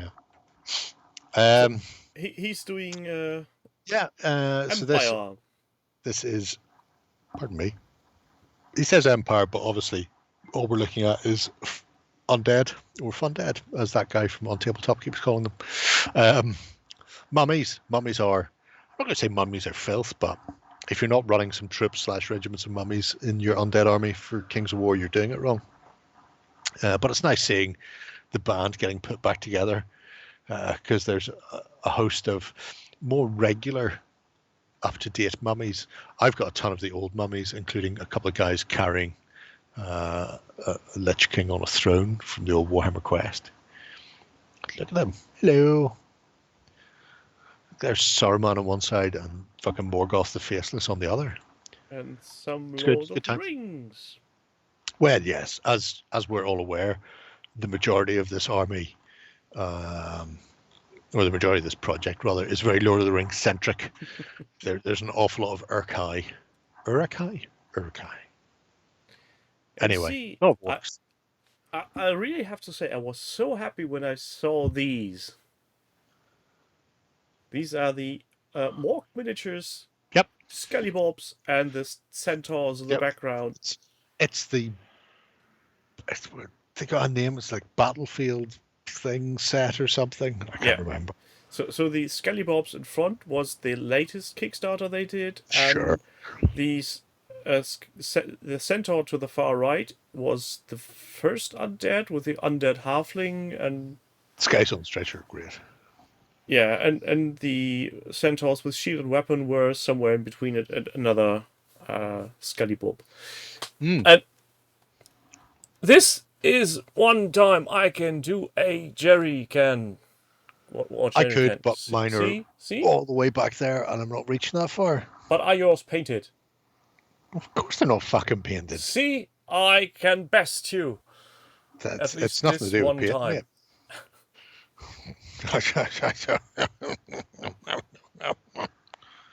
Painting. See, and where's my interview? Do that. See, Scully Bob Center. Oh yes, that's right. We're meant to come back to the Hobby Lodge. Yeah, Moonstone, the shades. It's all good. You're laying yourself up for. I mean, it's a substantial amount of stuff. There are 2 large figures. Obviously, there's all the cycle pumps, which are just fucking weird. But then there's a fierce amount of both the Risen and the Shades in there. I don't think they're due to be delivered until May, but I think Tom was saying May's the latest they expect them. With all things being equal, it should be earlier than that. But I really like the idea of the faction being added. John's now painted. At some point he'll appear on an XLBS. John's painted a whole bunch of fawns. He crumbled. Oh, he broke. I broke him. Look, heresy miniatures, undead, ghouls. Oh, they're all good. Good old Andy. It's delightful little girls. So that's... Did you know that he set up an Etsy shop to get people from Europe buying stuff from him again? Really, kudos to you. Well done, lad. I hope this doesn't bite you financially in the rear end. Well, I think anybody buying from him would be a big step up at the moment. I think he was saying last week or week before now, he only had 3 orders the whole week. So, it's one of those things. Yeah, also he did another update on his GoFundMe. He's been running the catastrophe curve for a while, and it's a shame. Wouldn't it be more sustainable for him if he did a Patreon? And just... No. Yes. I don't know. I know with Patreons you have to set specific things. So it's like, I will do X for X months. And because he's traditional sculpting, I don't know if he's... but he also does the casting, the packing, the there are so many patrons that are just, you give me money and I'll give you stuff from the backlog or something. Yeah, Heresy, Ewok. Or you may get a voucher for the shop or whatever. I need to have a think about this. This just sprang into my mind. Because I really would hate to see Heresy Miniatures go, because he does a lot of lovely stuff. That's some cracky stuff. I bought a whole Necromunda gang off him for the proper Necromunda that comes in one book and not 15 fucking separate books. You don't need to buy a supplement to go upstairs. That's the worst part of it all. You want to play on the 2nd level, you need to buy another book. Yeah, that's because... How? Why? Absolute horseshit, that's why. But he does, because I bought the gang. They're really nice for Deluxe with the trench coats. They're some of the nicest ganger models you'll ever see. Yeah, I'm still looking forward to... No interest in playing any of it. I'm still looking forward to when Andy finally comes around with the Scully Bobs. I mean, well, but that's the thing. It's, will he survive long enough to do it is the big problem. And here's one for you. And I've been trying to get this as a topic on XLBS for a long time, but they keep turning me down. Which is Kickstarter has killed Kickstarter. And people don't go on Kickstarter to do a Kickstarter anymore. They go on Kickstarter to do a pre-order. Yeah. Even small companies. Jamie Tranter has had a set of dwarves done for about 3 years. He got absolutely screwed after Brexit with import duties and stuff when he got the sculptor from Spain to send them across. And when they finally paid like a month's salary to get them, discovered some of them were broke. So they had to go back to the sculptor to be fixed. And now he's got them. And it's like, I still can't do the Kickstarter until next year because I need to get the molds made and get somebody to paint them for the Kickstarter and blah, blah, blah. And you're going, but no, but that's the Kickstarter should be to get the molds made. I don't need to see the fucking thing painted. I can see the model in its green form and go, that's a dwarf. I don't have some sort of dysfunctional red-green color blindness. I'd apologize for that, but I'm not going to. I don't need to have it fully painted in front of me. Just the green sculpt is good enough. And these are really fucking nice dwarves. But this has been pushed back forever, because if you don't have all the models painted, some cunt whines. If you don't have all the models already molded, some cunt whines. If you're not ready to fucking ship it out like 2 months after the Kickstarter ends, some cunt whines. And none of those are what Kickstarter is about. Kickstarter should be, I've got an idea to do this range of models.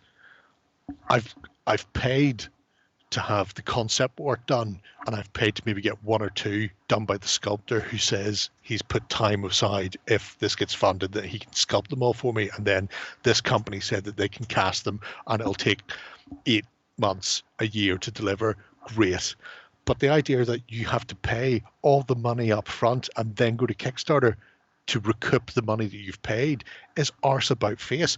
And it's cunts like Kill Mini or Not, the fucking website for fucking judging people's paint jobs and shit like that have got to this stage. And likewise, Andy has done some beautiful fucking sculpts for skeletons, but he's in a position where it's like, I can't do the Kickstarter for that because I can't afford to get X, Y, and Z fucking tooled. You go, but that's not Kickstarter's for fucking tooling, not pre-ordering.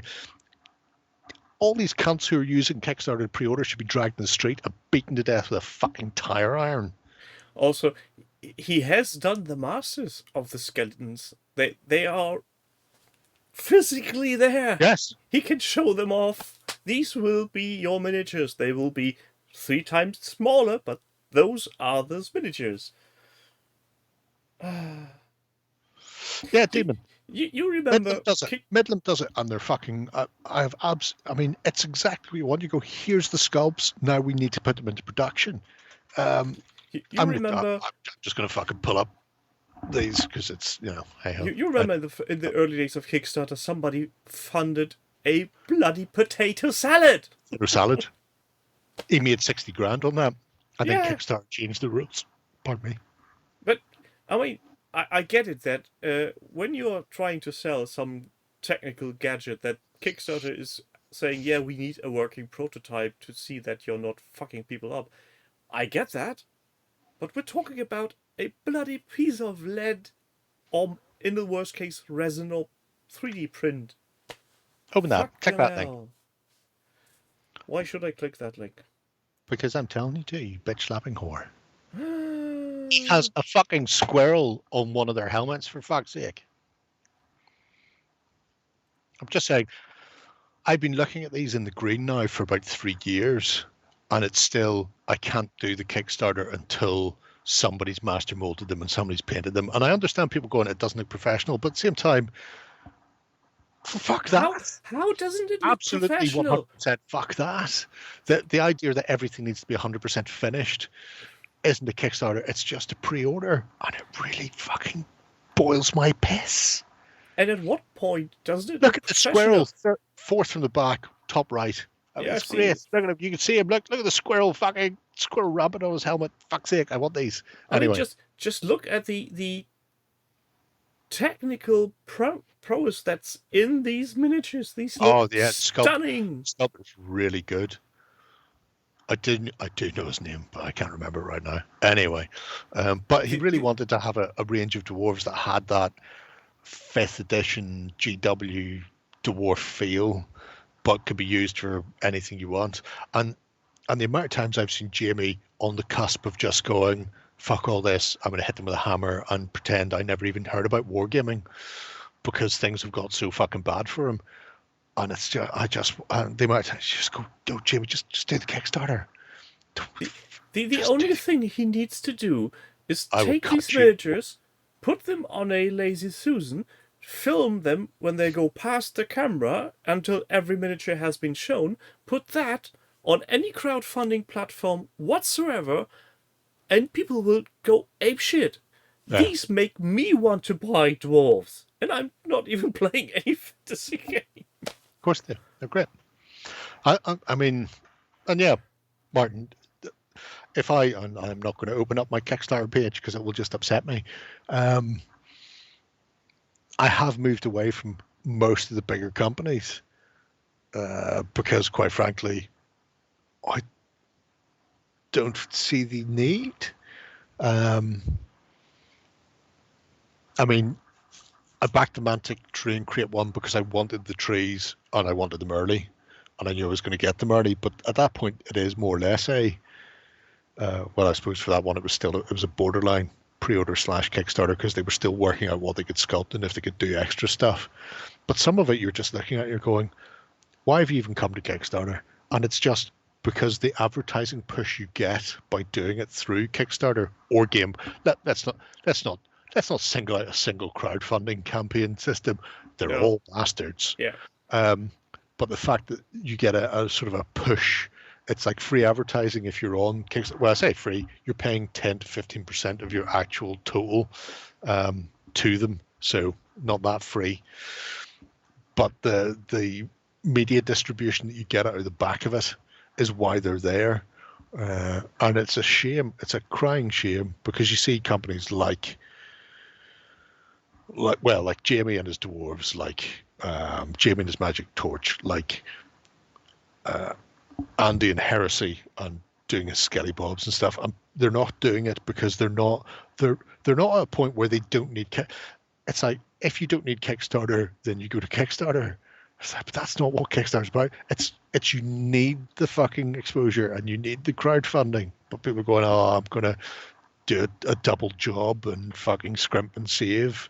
And then when I get to the position, it's like with Neil Nye, very expensive for those who can't afford it, free to those who can, type of thing. If you don't need Kickstarter, you seem to do better on it.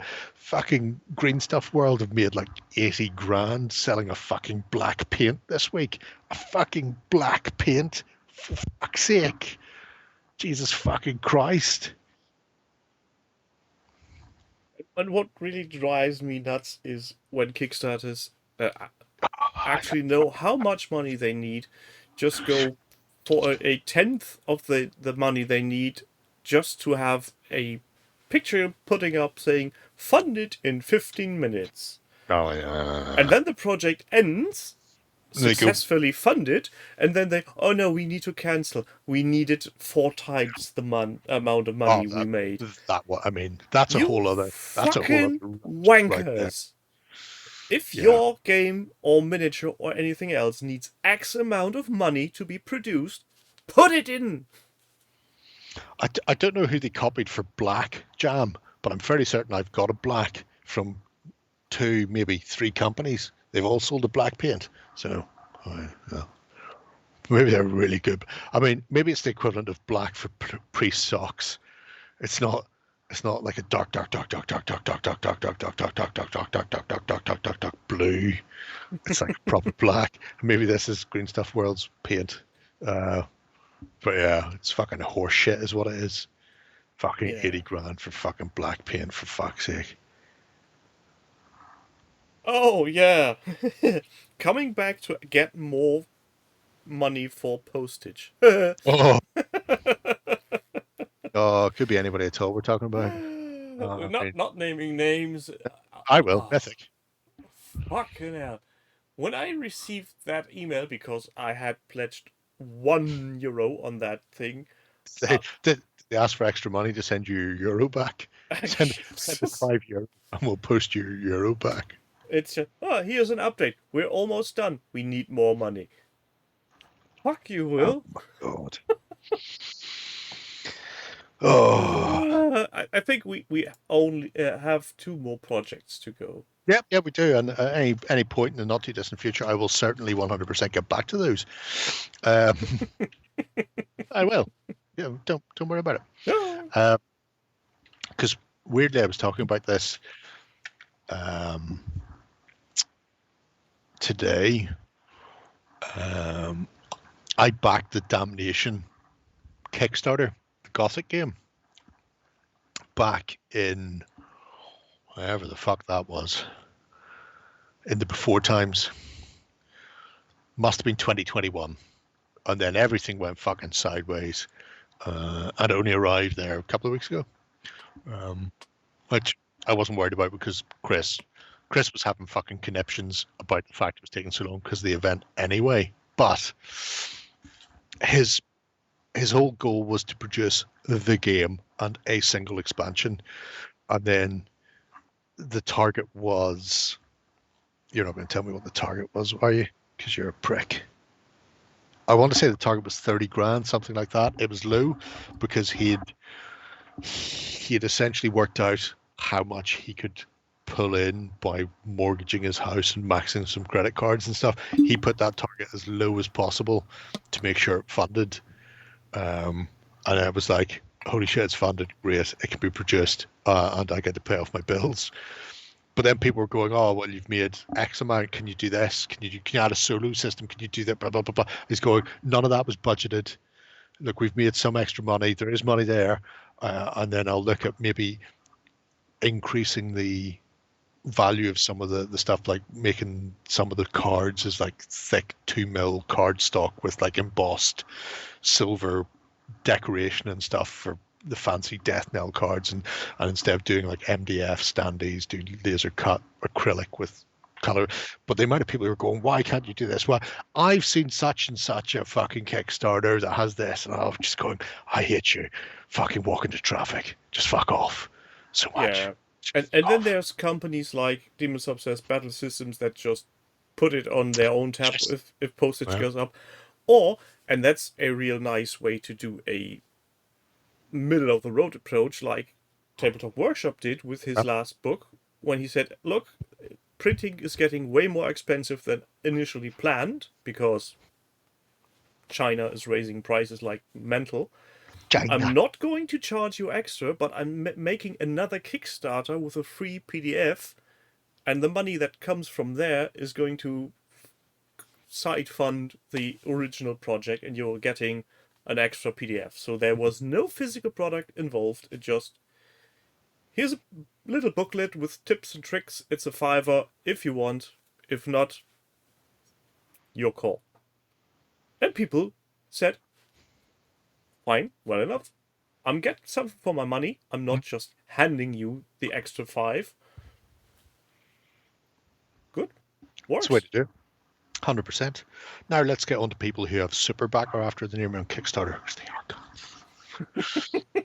Never seen a super backer comment that wasn't a bastard. So anyway, yeah, JMS is Kings of War / Fantasy Battle Undead. It's great. Like it. Love your work there. It's really nice. Apologies to everybody whose project is getting smothered by our weird rants today, but sometimes this just needs to vent. Yep. Mostly I blame Shay in the comments. Yeah. Is he still awake? Isn't it already bedtime for him? Past his bedtime. Wow. So fucking far beyond his bedtime. It's not funny. Oh, yeah. So, Longfellow, the gold button winning lovely folk. That's what they tell me. Now, he has done another project. Because somebody apparently told him to do a project. Don't know who it was. Maybe we'll look at that some other time. It's a lot of terrain. Pardon me. But he got a bat for his kill team, which were a mixture of grognards and scratch.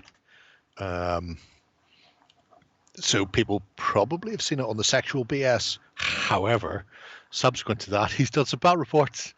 And he added very nice visual effects. The Visual effects are why we're here. Who shot who? I'll tell you who shot who. That fucker with the gun pew-pewed that guy. He's now got exploded all over his face. I know Now who there's shot blood who. everywhere. Exactly. Oh, he's fucking. It's all over. They're going to have to hose him off the walls. It's outrageous. Bye, Demon. Have a good night. Yes.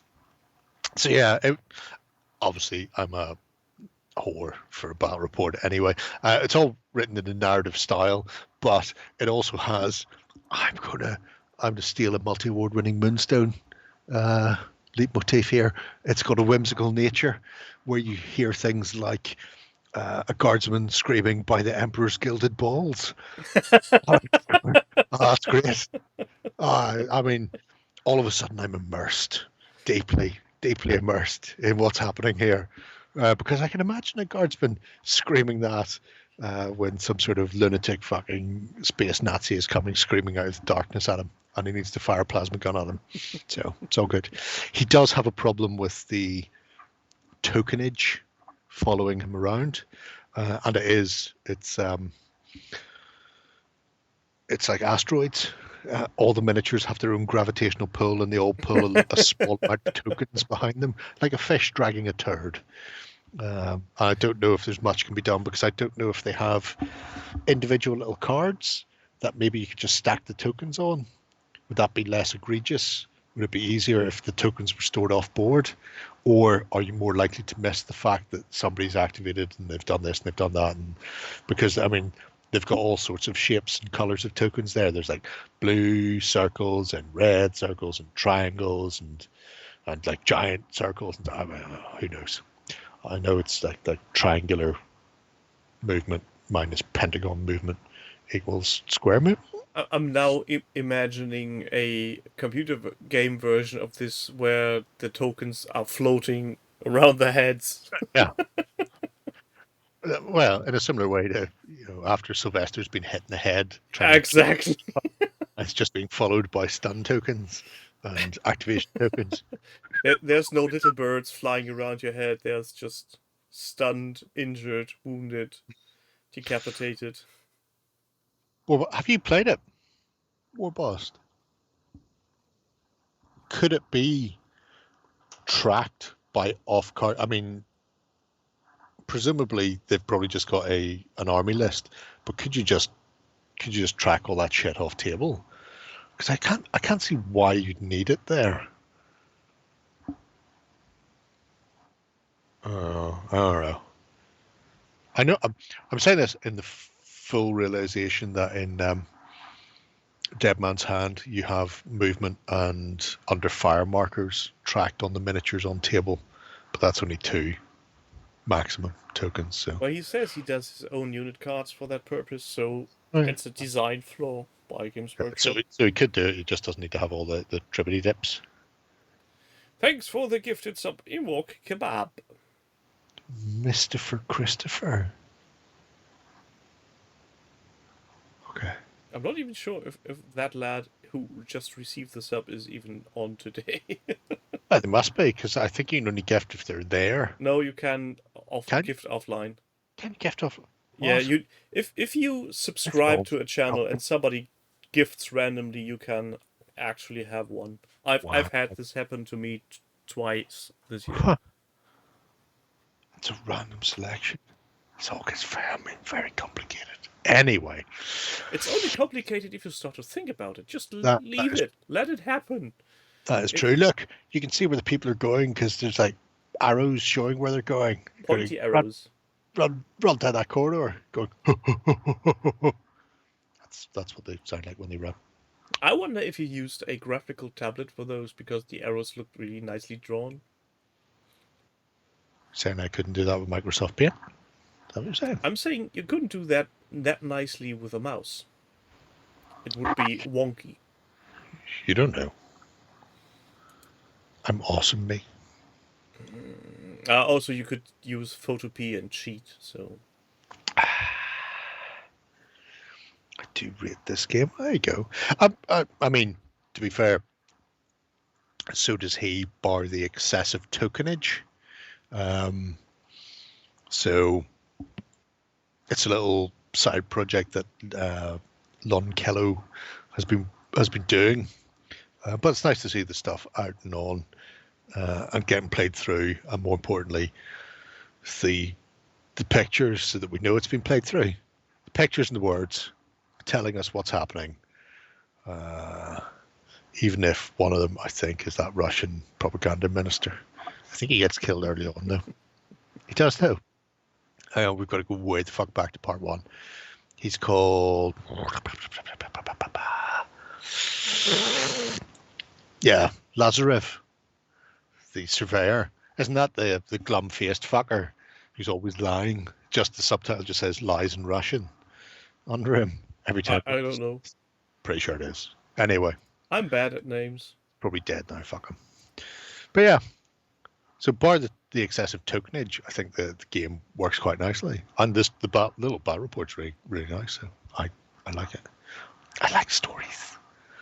I just want people to tell me stories. Is that bad? I don't think so. No, not really. No, of course not. So, for the final project of the day, what have you chosen? Well, I thought I would throw this out for Jam. Jammer's Cuts, his Chuckle and Spruce, a YouTube video channel-y thingamajig. Could be him. He was at the other Partisan. Which is a very interesting name for a convention, I must say. I've read Panzer Kaput's post in the forum about his appearance there, and I was rereading that 3 times to make sure that I read the title correctly. The Other Partisan. Because they have 2 Partisan shows per year. And it initially started with 1, as far as I'm aware, and then this became the Other Partisan that they would run in the ass end of the year. So. But the most interesting thing about King Charles I is he was 5'6" tall at the beginning of his reign, but only 4'8" tall at the end of it because of Oliver Cromwell. No, hang on a minute. Anyway, Jam has taken some really, really extensive video and photo montages of a whole slew of the games that were displayed, and there were some absolute fucking corkers there, from the Zulu War, which was stonking. I think we can all agree that was probably the best. But there was a Warhammer Ancient Battles game, Defense of Calais. There was I assume that was a Boat Hooks-esque game there, with all the cogs. Look, it's just like Warren does, but without 3D printing. It's good. It's good times. But it just shows. It's what I like about Salute. It's the games. It's not the traders. I don't care about the companies. I don't give a fuck if they're showing something off or doing a 20% discount that weekend. I don't care what traders are there. I mean, traders obviously have to make a living. Great if they're there selling their stuff. Top notch. Go on, you could thing you. But it's the wargaming clubs who attract new members and people into games by the displays they put on. And you have to remember, if you've not been to any of them, that they're not getting paid. In some cases, for some venues, they're probably paying for the tables to set up and display. It's just time and effort coming via the medium of enjoyment. Look at those cheap bastards! They're cheating. Yeah. There's a mirror. Well, that's them. That's a genius idea, making it look even more bigger and impressive. Why would you not? I mean, it certainly beats the shit out of fucking doing 2. Give you that. Also, you only need to pay for half the table. Well, there's some bits and pieces on that board in particular that I think comes via the medium of, if it's not Grand Manor, then it's the Tabletop World stuff, and none of that is fucking cheap. So anything you can do. I mean, if I could have infinity mirrors around that table to cut the cost, I would. But it's just... That's a stunning piece of table. It's the enjoyment I find from seeing people who are enjoying the hobby and putting on games for other people. And sometimes they are almost museum quality diorama type pieces like this one. And sometimes it's more rough and ready. I remember at Salute 2 years ago, 3 years ago, they were doing a Roman against Celt or Germanic tribesmen, and it was the Romans were attacking up a hill, and they did that by just lifting a load of boards up on boxes and then putting the green mat on, so the entire fucking thing was like a 35-degree slope. And yeah, it probably wasn't as fantastic as some sort of nice sculpted piece, but the effect still looked great. The game looked fantastic, and people playing it were having a really good time. And this, I think, is quintessential, because every time, I mean, companies will piss new rules out like a fucking fire hose. And sometimes there are multiple editions when you don't need new editions, or games that come out more or less to sell a miniatures range and all the rest. And I'm sure Business Daddy have done plenty, will continue to do so. But it's important to remember the whole point of it is the fucking games. And just get models on the board and playing with people. And this is quintessentially it. So I always like seeing the show reports from people like Jam and Alex at Stone Steel, and anybody else, Lazy Pirate. Although he does a lot of battle reports and tournament reports from Kings of War. But anyway, I just thought it was worthwhile having a look at some of this stuff, because it's spanking. Also, for anybody who has missed it, there was just a tiny fighting Star Wars stuff. Yep, made with micro machines and stuff. Yeah, very lovely. The fact that they go from convention to convention within their area and just firing it out and letting people have a go at it. So, and obviously some clubs you can play, some clubs they're just there to demonstrate and show what they can do. So your mileage may vary on games. Not every club will let people play, but regardless, just the time and effort that goes in. I mean, that's an awful lot of. There's some horse cards. It's an awful lot of downtime that could have been spent doing something more productive with their lives. That has been given up to the hobby god instead. And I hope he accepts their sacrifice. You can be productive when you're dead by becoming compost, so... It's a giant risk, which I don't think I was on that board, which I'm disappointed by. I know he added me for UKGE this year. So, after I found him hiding in a corner the previous year. And that in itself was a fucking travesty. The fact that, I don't know if it was because he was last minute or what, but they found him a home and then cordoned him off so nobody knew he was in that corner. But that is done using Ordnance Survey maps. It's all of Great Britain, and then he also has a little subsection inlet for Ireland. But it's a massive. It's like 16 foot, so that's about 5.5 meters long. So when you're playing that, and he has like extendable back scratchers that you can use to push your risk models, like when they're like in fucking, I have no idea because these counties don't make sense to me. When you're like Surrey and want to go into Devon next door or something, I know they're all made up. But you don't have to reach across the table. You can just use your little back scratcher to slide them in, like those RAF tables from World War II. Sweet. Well, I was going to say the Luftwaffe tables, but yeah, you do you. The OTT giant risk. He said if somebody pays for him to bring it over, pays for the shipping for it to come over and for him to come across, he would quite happily do it. It's just like, oh, go on, Warren, go on. And I just know Warren's looking at going, it looks like shit and I'm bored already. I go, this is what gaming is. Just let me do it. Well, why not go directly to Business Daddy and ask them to They don't cover know who I costs? am. I don't want them to know who I am.